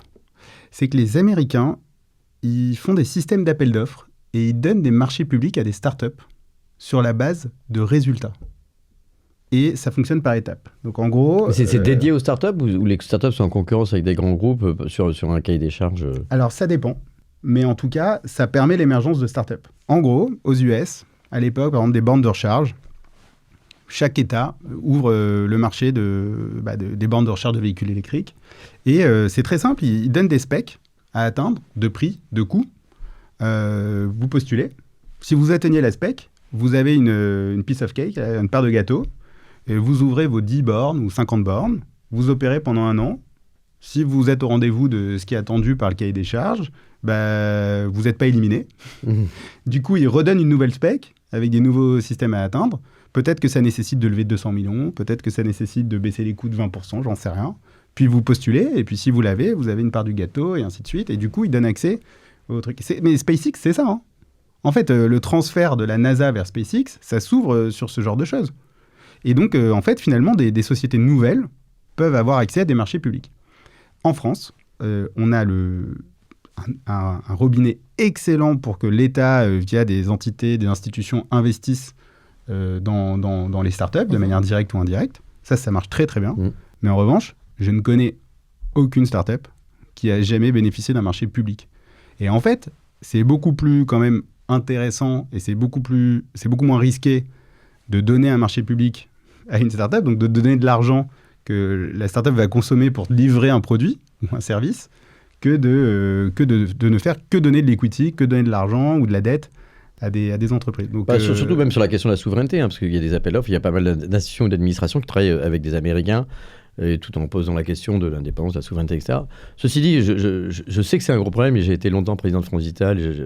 Il y a un gros problème d'accès au marché public pour les startups. Il n'y a pas de Small Business Act, etc. Mais il y a quand même des startups qui marchent sur des marchés publics, sur les hôpitaux, etc. Enfin, il y a quand même quelques trucs, mais c'est tout petit par rapport aux États-Unis. Et puis, je crois que Je choisis la French Tech a aussi été... le programme qui a été mis en place par la French, alors sur la partie French Tech, a permis aussi de débloquer certaines choses. Mais en effet, ce n'était pas à l'échelle. Non mais attendez, oui, tant mieux. Et heureusement, dans notre pays, il y a des gens trucs. Mais aujourd'hui, il n'y a pas de satellite. Il n'y a pas un système. Il n'y a pas de start-up qui envoie des satellites. Il n'y a pas. Je veux dire, c'est des marchés. C'est des marchés typiquement où l'innovation de rupture, ça doit être apporté par des startups. Puis, sur les startups dans la space tech, et finalement, elles sont plutôt en amont. Et il y a des choses brillantes d'ailleurs dans la space tech, y compris en startup, mais effectivement pas sur le gros du marché. Non, c'est clair. Et là, on a un peu de retard. Et je pense que voilà, donc je ferai en sorte de mettre un environnement favorable où les sociétés plus jeunes ont leur chance. Ont leur chance sur les marchés publics. Et peuvent se lancer. C'est très bon point. Allez, relaxez-vous.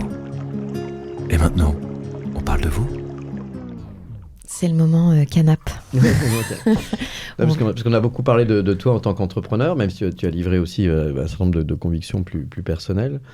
Mais c'est vrai qu'on est toujours admiratif, et tous les auditeurs aussi, de ce déploiement d'énergie. Et on se demande aussi comment est-ce qu'ils trouvent un équilibre dans une vie, d'où ça vient, de devenir entrepreneur.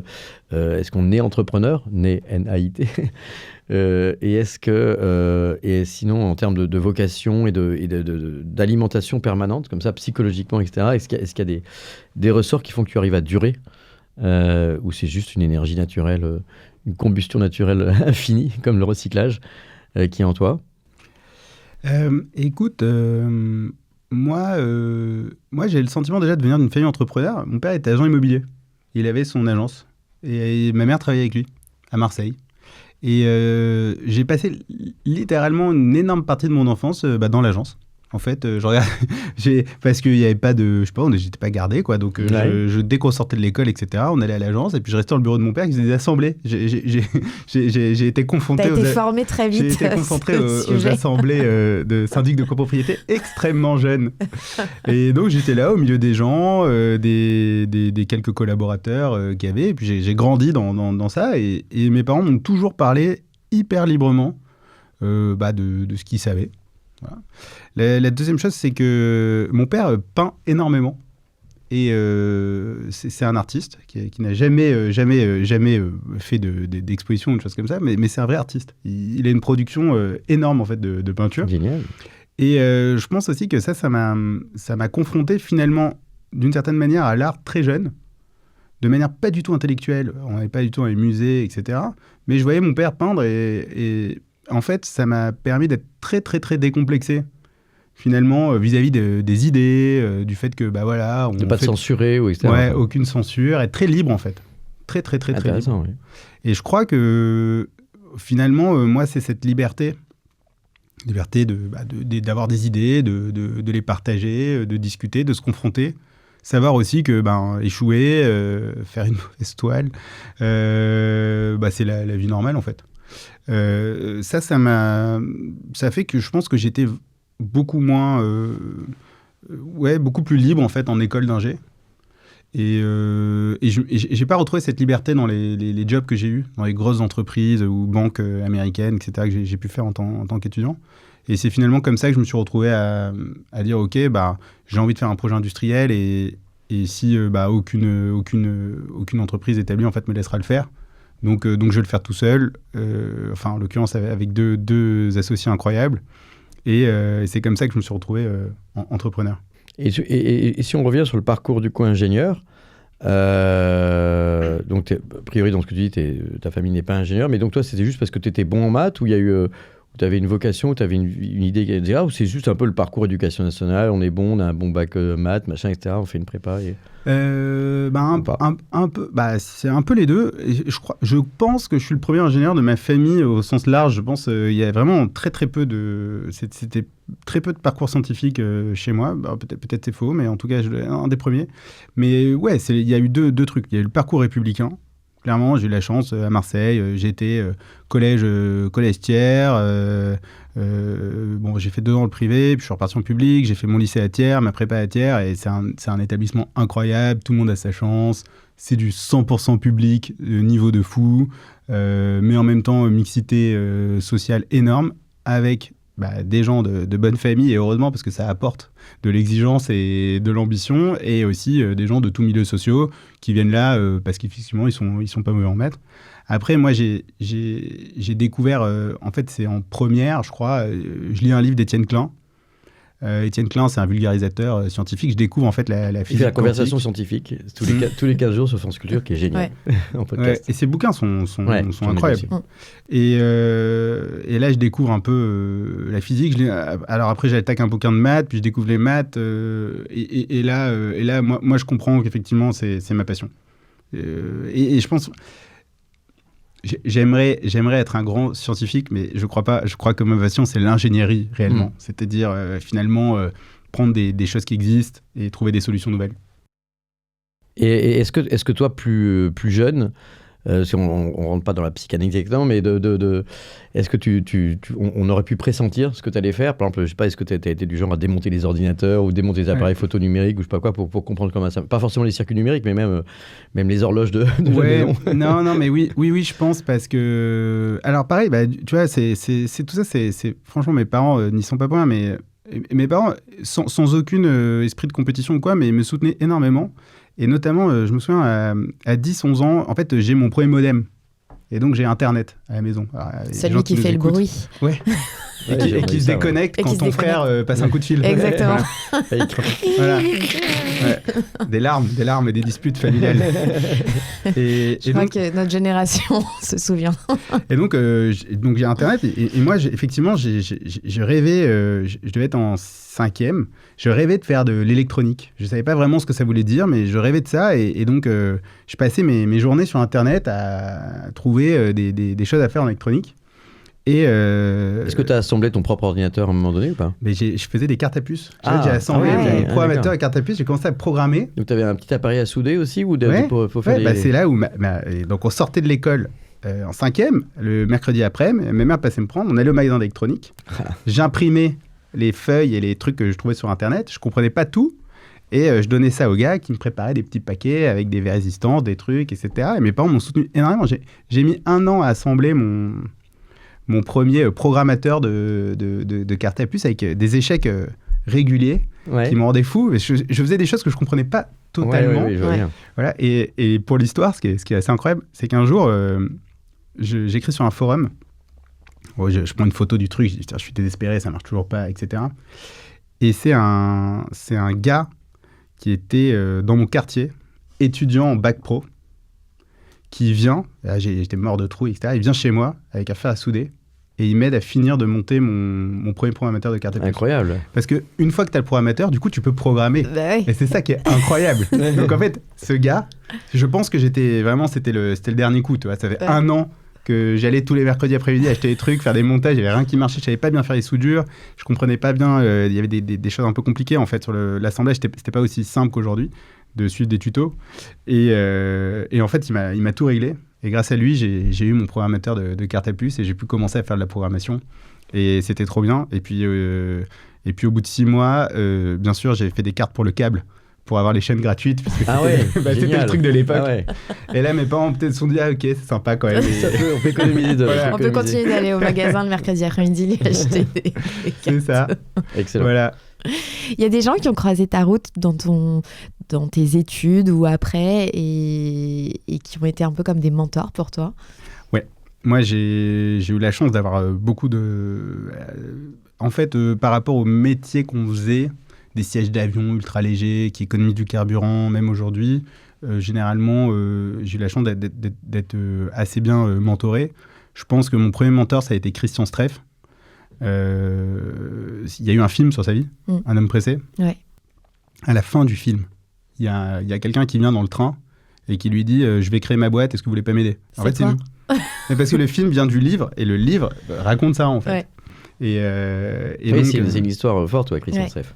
Ouais, et Christian, vraiment, ça a été quelqu'un d'hyper gentil.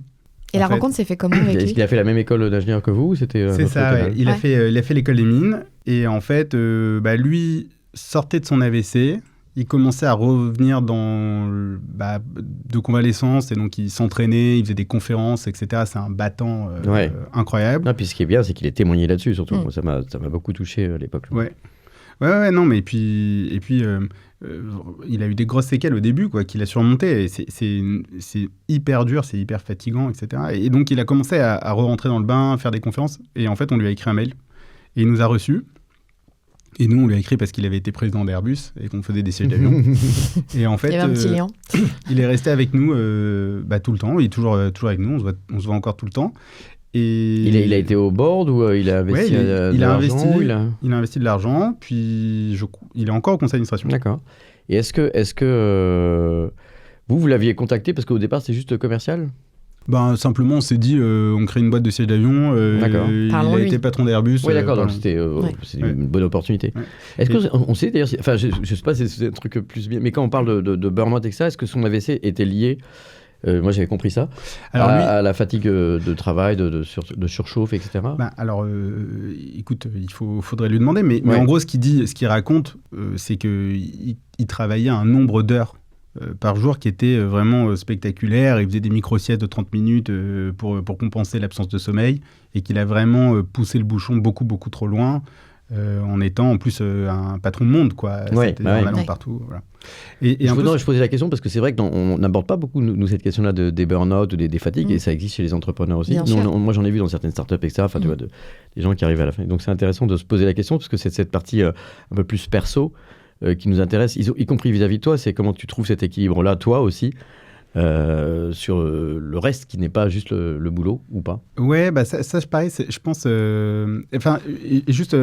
Pour les mentors, il y a un deuxième mentor hyper important, et puis je te parle de ça, c'est Antoine de Saint-Afrique, qui est le actuel CEO de Danone. Ah oui. Et qui a été vraiment aussi pour nous pour moi en tout cas, vraiment quelqu'un de génialissime, qui a toujours pris le temps de donner des conseils, de remonter le moral. Et toujours par le réseau de l'école? Antoine, il donnait des cours. À l'époque, il faisait une espèce de séminaire marketing pour les étudiants du corps des mines. Ok. Et c'est comme ça qu'on l'a contacté. D'accord. Et pareil, après, on s'est pris d'amitié, d'une certaine manière. Enfin, je vois, d'amitié professionnelle, puis d'amitié peut-être. Et c'est vraiment quelqu'un qui a été, pareil, hyper impressionnant. Et j'ai eu la chance, du coup, pour Explicit, tous les ans, on allait à Londres. Il y avait le numéro 2 d'Unilever et Antoine, qui devait être numéro 3 ou 4, je pense. Et pendant une demi-journée, sur un tableau blanc, on faisait le plan marketing de la boîte. Incroyable. C'est la plus belle formation. Et en fait, faire le plan strat avec des gens qui déploient des centaines de millions d'euros, font du M&A, etc., et qui ont l'intelligence et la capacité de se mettre au niveau d'un jeune de 26 ans qui a une petite boîte, une petite PME. Quoi. C'est pas des... Ça, c'est des choses très intéressantes, je pense, aussi pour nous, dans le partage dans le podcast, parce que on a eu parfois des témoignages comme ça, mais c'est vrai qu'on devrait... Je trouve que c'est une très bonne question sur les mentors, de voir effectivement comment la passation se fait, la transmission. Nous, on l'avait eu un peu au début avec Pierre Kosciusko-Morizet, au début de Price Minister, on a eu des gens et un board de type CAC 40, enfin surqualifiés, et je pense qu'en partie, il y avait par exemple Bertrand Levenoux, à qui je rends hommage, et qui était un des patrons de Vivendi, etc. Bon, et donc, du coup, ces gens-là surqualifiés, nous, ça nous flattait, ça nous intimidait aussi, mais en fait, je pense que ça les amusait aussi. Ah ben bien sûr, mais pour eux c'était hyper intéressant. Ouais. Et quelque part, c'est toujours pareil. Moi j'aide de temps en temps des très très jeunes entrepreneurs. Pourquoi ? Parce qu'ils m'apportent. Ils travaillent différemment de moi avec des techniques beaucoup plus modernes. Et franchement, il y a des trucs à voir. Et peut-être que nous, ce qu'on faisait avec 800 000 euros d'investissement, c'était intéressant pour eux sur le... Dans l'industrie aussi, ces entrepreneurs, ou ça peut être tout secteur confondu ?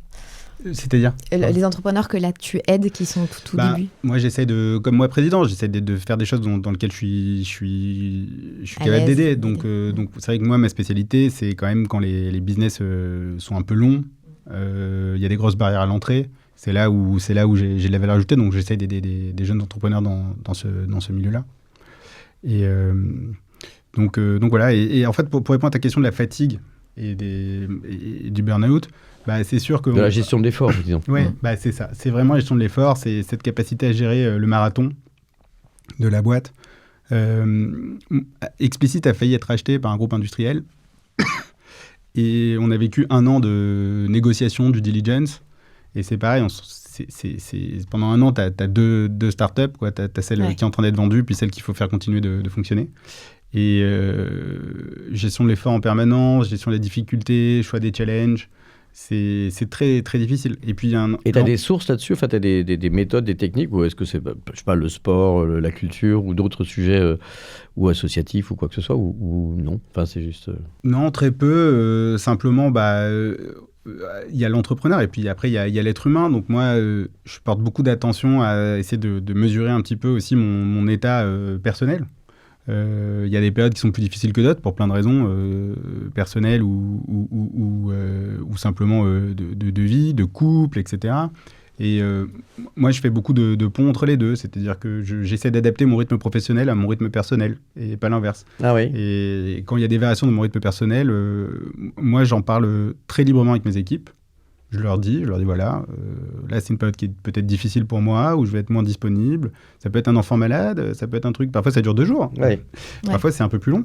Et ça pour moi c'est des choses, voilà, c'est le seul conseil. Après je sais pas si je suis tu vois, le meilleur non, mais c'est CEO trainer. Non, mais c'est toujours intéressant de l'écouter, parce que très souvent les jeunes, quand ils commencent, forcément ils commencent tout feu tout flamme, c'est bien. Mais ce que tu viens de dire est très important aussi, c'est-à-dire que tu restes un humain, et dire à tes équipes, là j'ai ça à gérer d'un point de vue perso pendant peut-être 3 jours, 1 semaine, 1 mois, je vais peut-être être moins là. Ça leur permet aussi de comprendre une position, parce qu'on n'est pas que des super-héros.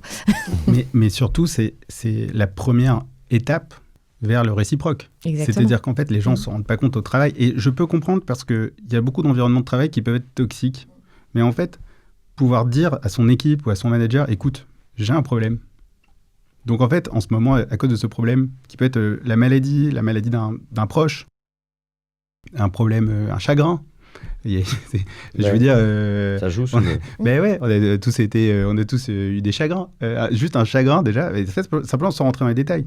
Mais quand les collaborateurs arrivent à faire ce travail, et qu'on arrive, nous, en tant que CEO, à mettre un environnement où c'est possible, c'est très, très, très, très, très dur. Je pense de temps en temps, là, chez Fermat, dans quelques équipes, je ne sais pas si on l'a pour les 100 personnes dans le monde entier, mais quand on arrive à mettre cette culture où on peut parler de ça sans faire du sentimentalisme, en restant professionnel, mais en prenant derrière les décisions qui vont bien, là, on peut commencer à avoir quelque chose qui est robuste. Parce que de toute façon, tout le monde aura des problèmes un jour. Et puis, on ne peut pas les laisser à la porte du bureau. Non. Ça, c'est un leurre. C'est impossible. On fait une petite photo. Petite photo, pause photo. Et je lance. Vous avez un message. Salut Benjamin, j'espère que le tournage se passe bien. Voilà la question que j'ai pour toi. Sachant tout ce que tu sais aujourd'hui, si tu devais tout recommencer, quel est le trait de personnalité ou la compétence que tu voudrais avoir? Je ne reconnais pas la voix. C'est Sylvain Cariel. Est-ce que tu peux nous dire qui est Sylvain? Ouais, ok. Écoute, Sylvain, c'est un grand entrepreneur déjà. On s'est rencontrés en stage d'anglais. En troisième, non. Mais c'est quasiment ça, quoi. On s'est rencontrés en stage d'anglais en prépa avec Jean-Charles Samulian, qui est après devenu mon cofondateur. Et en fait, on s'est retrouvés le premier jour à l'école des mines. Ouais. Et donc Sylvain vient de Grenoble et moi je viens de Marseille. Et, Il était où ce stage d'anglais ? Il était à Oxford, mais pas dans l'université, il était dans la ville d'Oxford. On a passé une semaine dans un campus à faire de l'anglais, quoi. Et Sylvain, écoute, c'est devenu mon meilleur ami. C'est un mec ultra brillant, ultra intelligent, et j'ai été témoin de son mariage. Et il a monté une boîte de biotech qui s'appelle DNA Script, qui était une très grosse biotech, et maintenant il remonte une boîte à San Francisco qui s'appelle Flex Thérapeutique et qui promet des résultats intéressants. Voilà. Donc c'est un de mes meilleurs amis. Et il t'a posé une question surprise. Tu veux que je te la redise ? Ouais, je veux bien. Parce que je vois que l'émotion t'a un peu perturbé. Ouais. Bah ouais. C'est amusant que tu n'aies pas reconnu sa voix d'ailleurs, puisque vous êtes proches. Bah ouais, mais écoute... Mais ça s'attendait pas. Je pense que la sonorité dans le micro... Ouais, je savais plus... ouais. Donc, Sylvain, il dit « Sachant tout ce que tu sais aujourd'hui, si tu devais tout recommencer, quel est le trait de personnalité ou la compétence que tu voudrais avoir ?»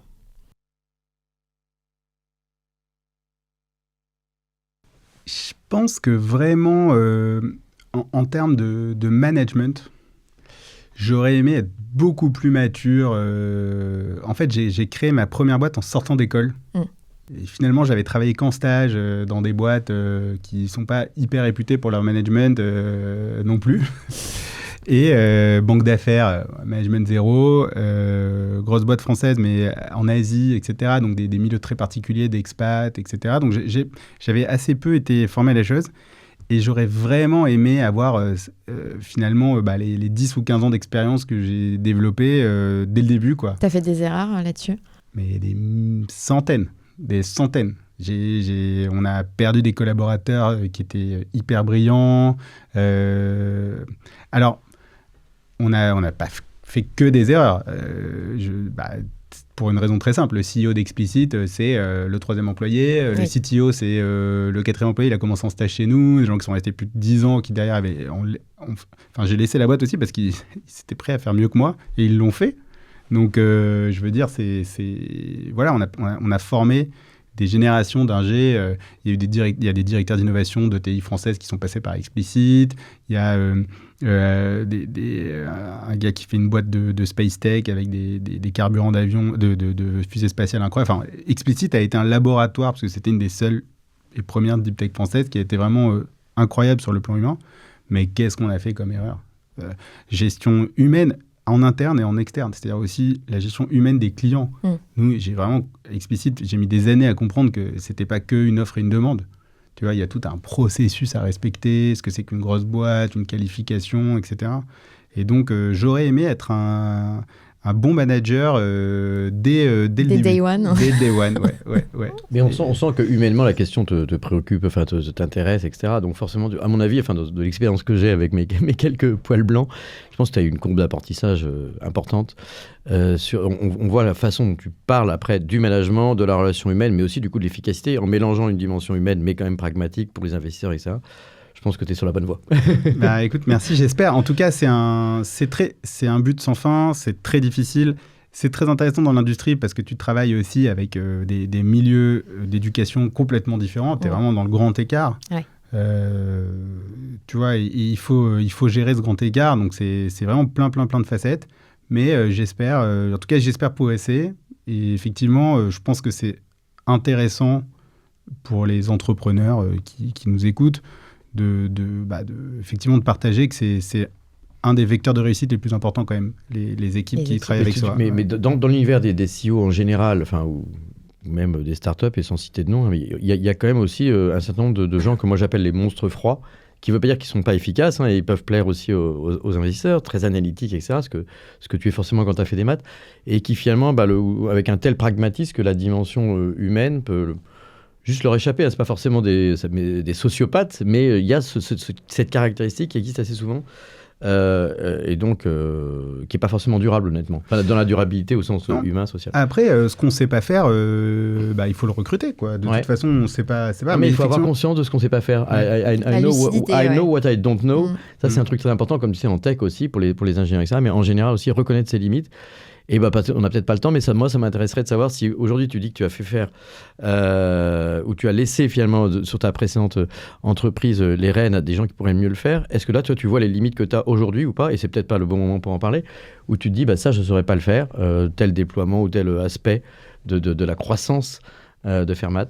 Écoute, là, on est en plein dans un sujet où je maîtrise parfaitement les gros challenges de l'Asie. Je maîtrise. Explicit faisait 80% de son chiffre d'affaires en Asie. Enfin, j'avais 26-27 ans, on signait des contrats de 15 millions aux Philippines, c'était rock'n'roll, dans des conditions complètement incroyables. C'est une boîte qui avait pas d'argent, pas de moyens, 15, 20, 22. Ouais. donc ça, là, je suis dans mon univers complètement. Mais en revanche, moi, je pense que de ce que tu dis là, je pense qu'il faut faire aucun tabou. Un fondateur, surtout parce qu'on a des parts des entreprises, on a vraiment intérêt à ce que l'entreprise marche. Bah oui, voilà. Ouais. Et ça, moi, je le répète tout le temps de manière très très libre, à mon board, à mes investisseurs, etc. On a intérêt à ce que l'entreprise marche. On est tous alignés en fait sur le fonctionnement. En tout cas, on devrait l'être. Et d'ailleurs, si vous levez des fonds avec des investisseurs et que vous avez l'impression qu'ils ne sont pas alignés avec votre intérêt, c'est que ce n'est pas les bons investisseurs. Normalement, logiquement, tout le monde est aligné sur le succès de la boîte et la valeur à créer. Et il faut aussi savoir lâcher complètement les rênes sur des départements, sur des équipes, peut-être même un jour sur la boîte, si ça fait trop longtemps et que c'est plus vous qui êtes la bonne personne. Mais après, ça doit se faire intelligemment parce que c'est pas facile. Et ça veut pas dire aussi que parfois on se trompe de jugement. On pense que ça, c'est pas bon. En fait, c'est juste très dur et personne n'y arrive. Ça existe aussi. C'est vrai. Carte blanche pour 40 nuances de Next. On va laisser le micro à notre invité, Olivier, pour sa carte blanche. Et je pense que son sujet va t'intéresser. Écoute, carte blanche, moi ce qui me vient en tête, c'est le récent prix Nobel français. Philippe Aghion. Philippe Aghion. Est-ce que tu sais... Je sais qui est Philippe Aghion. Est-ce que tu sais pourquoi il a eu son prix Nobel ? Et je l'ai su, et je ne sais plus. C'était lié à la microéconomie, je n'ai plus le sujet précis. Ouais, alors écoute, je ne suis pas économiste, je ne suis pas professeur non plus, donc à nouveau, je m'excuse pour toutes les imprécisions. C'est sur l'innovation, je crois. C'est sur l'innovation destructive. C'est sur l'innovation destructive. C'est Schumpeter 4.0. Ouais. En fait, c'est le premier qui a intégré la notion de destruction dans les modèles. En tout cas, c'est le premier, j'en sais rien, c'est le premier. En tout cas, il a intégré la notion de destruction créative dans les modèles économiques et puis il arrive à une conclusion que je trouve assez passionnante. C'est que, en gros, quand tu es un pays en croissance, du style la Chine, finalement, tu as envie d'avoir des monopoles avec assez peu d'innovation destructrice, puisque tu es en phase d'acquisition de croissance et le but, c'est de croître le plus vite possible. Mais quand tu es un pays mature comme la France ou les États-Unis, en fait, tu dois absolument avoir de l'innovation destructrice, sinon tu n'as pas de croissance. Ouais. Voilà, tu n'as pas de croissance. Et en fait, il prend en compte un phénomène qu'on voit bien tous les jours, c'est que les gens établis peuvent avoir intérêt à ce qu'il n'y ait pas cette innovation destructrice parce qu'ils en ont peur, parce que ça peut nuire à leurs intérêts très court terme. Et donc, en fait, le rôle de l'État, c'est de mettre en place le cadre juridique, exactement, pour pouvoir libérer ces innovations destructrices qui du coup, pourraient émerger face à des boîtes très matures et de faire l'intégration de tout ça. Et en fait, c'est hyper intéressant parce que c'est exactement ce qui se passe moi, j'adore parler d'espace parce que je ne suis pas impliqué. Donc, comme ça, au moins, personne me... Tu sais, en même temps, je connais bien le sujet parce que j'ai fait un peu d'aéronautique. Et tu vois, quand les US ouvrent en fait le marché du spatial aux startups, tu vois, et là, tu as Blue Origin, SpaceX qui se créent. Et en fait, ça marche complètement. C'est-à-dire que derrière, en l'espace de 20 ans, ils ont fait des innovations dans le spatial, notamment le réseau de satellites, que personne n'a. Et tu vois, la même chose en Europe, où ça ne s'est pas du tout ouvert. Et on a demandé finalement aux boîtes matures de faire des innovations qu'ils ne peuvent pas faire, parce que ce n'est pas leur métier, en fait, de faire ces innovations de rupture. Du coup, on est passé de Eutelsat à on ne sens rien du tout. Ouais. Et c'est très grave. Parce que alors du coup c'est la carte blanche dont on te laisse parler, mais du coup ça me fait réagir sur le fait que la France étant une culture d'ingénieurs, et tu parlais de Christian Streff, etc., mais donc de grands patrons d'industrie, dans un pays quand même assez centralisé, justement, où il y a eu le programme Train qui a permis le TGV, le programme Airbus, le programme Ariane Espace, etc., qui a marché à un moment donné. Le programme informatique, de toute façon, a moins bien marché dans le domaine, mais il y a eu quand même ce truc-là, où l'innovation était probablement un peu capturée par des grands groupes, avec des super ingénieurs, dans des grands centres de recherche, des télécoms, etc. Et qu'est-ce qui fait qu'on peut casser ce truc-là ? Parce que je pense que c'est une rigidité qu'on a en France, parce qu'on a cette culture d'ingénieurs. Et alors les ingénieurs comme toi, qui créent des entreprises, évidemment, ils en sortent. Mais il y a quand même cette rigidité, cette inertie. Mais parce qu'il y a une différence énorme. Alors déjà, à l'époque où ils ont fait ces grands programmes, le nucléaire, etc., c'était pas des grandes entreprises. C'était pas encore les leaders mondiaux. Oui, c'est vrai. Et deuxièmement, ça c'est explicite, on est l'exemple typique, boîte de 5 personnes qui inventent un siège d'avion qui est 2,5 fois plus léger que leurs concurrents qui sont des boîtes qui font au moins 1 milliard de chiffre d'affaires. Ouais. C'est qu'en fait, il y a eu le digital entre-temps. Ouais. Et que maintenant, n'importe qui peut développer des programmes spatiaux. Alors, je sais que ça peut énerver certaines personnes, mais il n'y a plus d'expertise sur ça. C'est fini. Avec un ordinateur, 4 cartes graphiques, un logiciel de simulation, un cloud computing, bah, tu peux faire une fusée spatiale. Et ça marche. Et c'est l'exemple de SpaceX, en fait. Et donc en fait, maintenant que les coûts de développement sont très, très faibles, tu es beaucoup plus efficace s'il y a plus d'acteurs qui se mettent en place. Je ne suis pas du tout pour opposer grands groupes et start-up. Les deux doivent exister et doivent travailler ensemble. Et en fait, les start-up ne font rarement... Je n'ai jamais vu une start-up piquer un marché à un grand groupe. Les start-up, en général, créent des nouveaux marchés qui, derrière, bénéficient aux grands groupes. Oui. Bah, quand même, dans certains cas, quand on voit dans la fintech, par exemple... moi, je me suis beaucoup posé la question au moment où on lançait précisément, c'était le e-commerce. Je me demandais pourquoi la Redoute ou les grands VP6 qui ont des bases de données, de la logistique, n'ont pas été les Amazon, ou pourquoi, finalement, c'est pas les grandes chaînes de télé qui sont devenues Netflix, ou pourquoi c'est pas la BNP qui est devenue Revolut ou autre. Et donc là, il y a quand même des exemples de disruption par le numérique, de grands groupes, par exemple, dans la fintech ou peut-être avec Alan dans les mutuelles, etc. Enfin, tu vois, une capacité à prendre des marchés, peut-être pas dans l'industrie. Oui, mais regarde, est-ce que tu crois que les gens qui achetaient sur Amazon étaient ceux qui achetaient sur la Redoute ? Non, le marché était sûrement plus gros, mais en tout cas, au-delà d'avoir le marché, ils avaient un certain nombre de savoir-faire, donc ils auraient peut-être pu penser d'aller chercher d'autres clients avec ce qu'ils savaient faire. Ouais, bah, écoute, c'est vraiment c'est ta zone d'expertise, mais moi je crois qu'Amazon, c'est aussi d'avoir développé et d'inventer les premiers entrepôts complètement automatisés, numérisés, d'avoir vendu la technologie avec Web Services. En fait, mais tout ça, c'est arrivé un peu après et c'est génial, hein, tout ce qui est en open source, ouvrir ses entrepôts, ouvrir son cloud, ça c'est génial. Mais ça, c'est arrivé après. Mais bon, en tout cas, moi, ce que je me demandais, c'était effectivement le manque de réaction des grands groupes, notamment européens, qui correspond un peu à ce que tu dis, hein, par rapport à SpaceX, etc. Comment est-ce qu'on peut faire ça ? Parce que nous, avec France Digital ou nous, avec 2050, aujourd'hui, tu dis, c'est à l'État par rapport à Philippe Aghion, c'est à l'État d'identifier ces zones d'innovation pour les libérer. En fait, on a peut-être parfois l'impression, nous, de lutter contre le contraire, c'est-à-dire des lobbies qui sont tellement puissants qu'ils essayent de protéger justement leur... tu vois, et donc ne pas laisser entrer l'innovation, en fait. Ouais, c'est ça. C'est pour ça que c'est très intéressant de voir ce prix Nobel. Et c'est pour ça que j'ai voulu en parler, c'est que ça a vraiment résonné pour moi comme un sujet très intéressant. Et surtout, ce qui est fou dans tout ça, c'est que moi, je pense que c'est vraiment dans le désintérêt total des grands groupes et de la nation de ne pas laisser rentrer ces zones d'innovation. Après, aux grands groupes aussi, d'investir. Et prenons le cas très simple du Covid. Regarde ce qu'a fait, quand il y a eu le Covid, quand même, c'est l'exemple de pragmatisme planétaire historique. Donc, il y a le Covid, on veut faire un vaccin. Les Américains nomment un expert. Ils regardent toutes les technologies de vaccin. Qu'est-ce qui peut faire un vaccin en moins d'1 an ? Avec les tests, etc. Bon, il y a l'ARN messager. Du coup, ils investissent dans l'ARN messager. C'était encore des Français, en Allemagne, tout européen, parce qu'on est bon, en fait, dans ce truc. Et donc, tu vois, ils investissent tout, puis ils sortent le vaccin, et puis ça marche. Mais tu vois, demain, si tu veux vraiment dire, OK, il nous faut une constellation de satellites, parce qu'on est en danger, parce qu'en fait, on ne peut même pas intervenir dans aucun chantier militaire sans avoir le soutien satellite américain. Tu vois, il faut pas... Tu dis, il ne faut pas demander à un grand groupe, il faut plutôt lancer un hackathon, et puis je dis un hackathon pour prendre un vocabulaire de startup. Il faut probablement demander à un grand groupe, en vrai, ou en dehors. Enfin, en tout cas, il faut être agnostique des situations, des choses actuelles, regarder les technologies et dire, OK, c'est quoi la technologie qui permet en moins de 3 ans, je dis n'importe quoi, j'en sais rien, 2 ans, 1 an, 5 ans, de sortir une constellation de satellites pour la France. Et c'est là c'est une très bonne carte blanche. Il y a une méthodologie derrière avec un programme.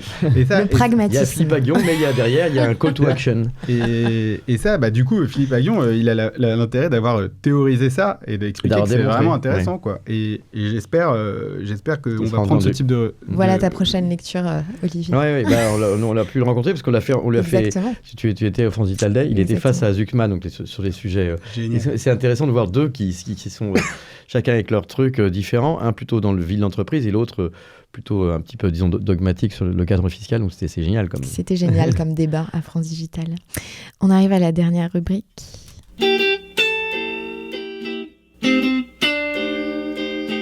Notre rubrique Sista, à laquelle on tient beaucoup. Lorsqu'on a lancé ce programme 40 nuances de Next, comme on le disait en introduction tout à l'heure, il y a bientôt 6 ans, il y avait une seule femme dans le Next 40. Alors aujourd'hui, on a ouvert ce casting, mais il y a toujours beaucoup moins de femmes entrepreneurs. Et donc, on a décidé, avec Olivier et Thomas, de demander à chaque entrepreneur qui passe derrière ce micro de choisir une femme entrepreneur qu'il admire et sur laquelle il voudrait mettre un coup de projecteur. Donc, tu vas nous dire qui tu as choisi et tu vas nous dire aussi... Sachant qu'elle aura un podcast dédié et que c'est pas juste un coup de projecteur. Je pense que vous allez faire un super podcast avec elle. et tu vas lui poser une question aussi. Donc, je te laisse nous dire qui, quoi, pourquoi et ta question pour elle. Eh bien, écoute, moi, je voulais vous parler d'Alban Dersi. Alban, c'est une jeune entrepreneuse qui s'est associée avec 2 polytechniciens pour créer une boîte de robotique qui s'appelle InBolt et qui permet de faire de la computer vision pour les robots de manière très très efficace. Et c'est des jeunes que j'ai rencontrés à Goranov. Moi, c'était ma 2e boîte, c'était leur première boîte. Je crois que je n'avais pas encore créé ma boîte, Fermat à ce moment-là. Et écoute, on avait l'habitude de se retrouver souvent le soir quand ils étaient déprimés et de commander un PNY, là, je leur offrais des énormes burgers et des frites. Burgers, ouais, c'est incroyable, ça remonte le moral. Comme j'ai fait cette chaîne. Et donc on s'est rencontrés comme ça et puis on a fait pas mal de réunions. Puis à l'époque, leur computer vision, en fait, ils voulaient le mettre sur des systèmes manuels. Ouais. Et je trouvais que ça... Voilà, et je leur disais... et puis on a arrivé à l'idée que c'était pas mal de le faire sur des bras robots. Et pourquoi j'admire autant cette boîte et en l'occurrence Alban, c'est que du coup Alban a fait le truc qui normalement ne marche jamais. Et elle a réussi. Elle est partie aux États-Unis et ils ont signé avec des boîtes américaines. Notamment... Dès le départ, très tôt. Sans avoir de clients ici. Où ils avaient un petit POC ici. Ils avaient des POC ici avec plein de boîtes, mais sur la technologie d'avant, qui n'étaient pas les bras robotisés. Et elle est partie, elle s'est installée, je crois, à Détroit pour attaquer l'industrie automobile. C'est une histoire de dingue. Et écoute, je ne sais pas ce qui est public ou pas leurs clients, mais en tout cas, ils ont leurs produits installés sur des chaînes automobiles aux États-Unis, et pas qu'un peu. Et... pour moi, j'ai trouvé ça incroyable. Déjà, les fondateurs qui partent aux US et qui s'en sortent à peu près... Normalement, en général, le fondateur qui part aux US, c'est le plus courageux. Il dit « Ok, je vais aller ouvrir les États-Unis ». Il part aux États-Unis, il fait chou blanc. Ça commence à se disputer avec les fondateurs qui sont restés en France. Ouais. Ça, c'est la grande classique. Là, elle est partie seule. Et ça se passe toujours hyper bien dans leur boîte. Et ils sont trop sympas. Et en plus, elle a réussi à signer les contrats. Et en plus, elle est respectée. Et c'est une femme dans l'automobile. Dans la robotique. Tu vois, parce qu'elle est ingénieure, elle aussi, ou pas ? Écoute, je ne sais plus son parcours. Je ne sais pas si elle a fait école de commerce. Elle a probablement fait le master entrepreneuriat. Il faudra lui demander. Ouais. Je vais pas dire de bêtises. Non, mais c'est intéressant de voir parce que un des problèmes des femmes dans l'entrepreneuriat, en tout cas dans la tech, c'est aussi parce qu'il en manque dans les filières scientifiques pour des raisons culturelles, pas du tout justement intellectuelles, mais c'est un vrai sujet. Et quelle question tu voudrais lui poser, Alban ? Moi, j'aimerais qu'elle nous dise comment elle a fait. Moi, je voudrais savoir comment elle a fait pour signer avec sa première société automobile américaine. Je ne sais pas si elle vous dira le nom, mais moi, je suis vraiment hyper impressionné. C'est des boîtes, tout le monde rêve de bosser avec ces boîtes-là. Eh bien, écoute, je lui poserai la question. Impatient d'en savoir plus. Donc, il va continuer de falloir suivre 40 nuances de Next pour avoir la réponse d'Alban. En tout cas, Benjamin, mille merci pour ce long échange ce matin où tu nous as transmis ton enthousiasme pour l'industrie. On a vu juste au son de ta voix, on voyait les plaques de fibre carbone sortir des robots et des machines. Donc, mille merci. Merci Olivier de nous avoir rejoints ce matin. J'étais passionné par l'histoire de Fermat. Et puis, bien vous qui nous regardez sur YouTube, n'oubliez pas de vous abonner à la chaîne et surtout de partager ces interviews des plus grands entrepreneurs de France parce que c'est comme ça qu'on les fera encore plus rayonner. À bientôt, bye bye. Feuille blanche.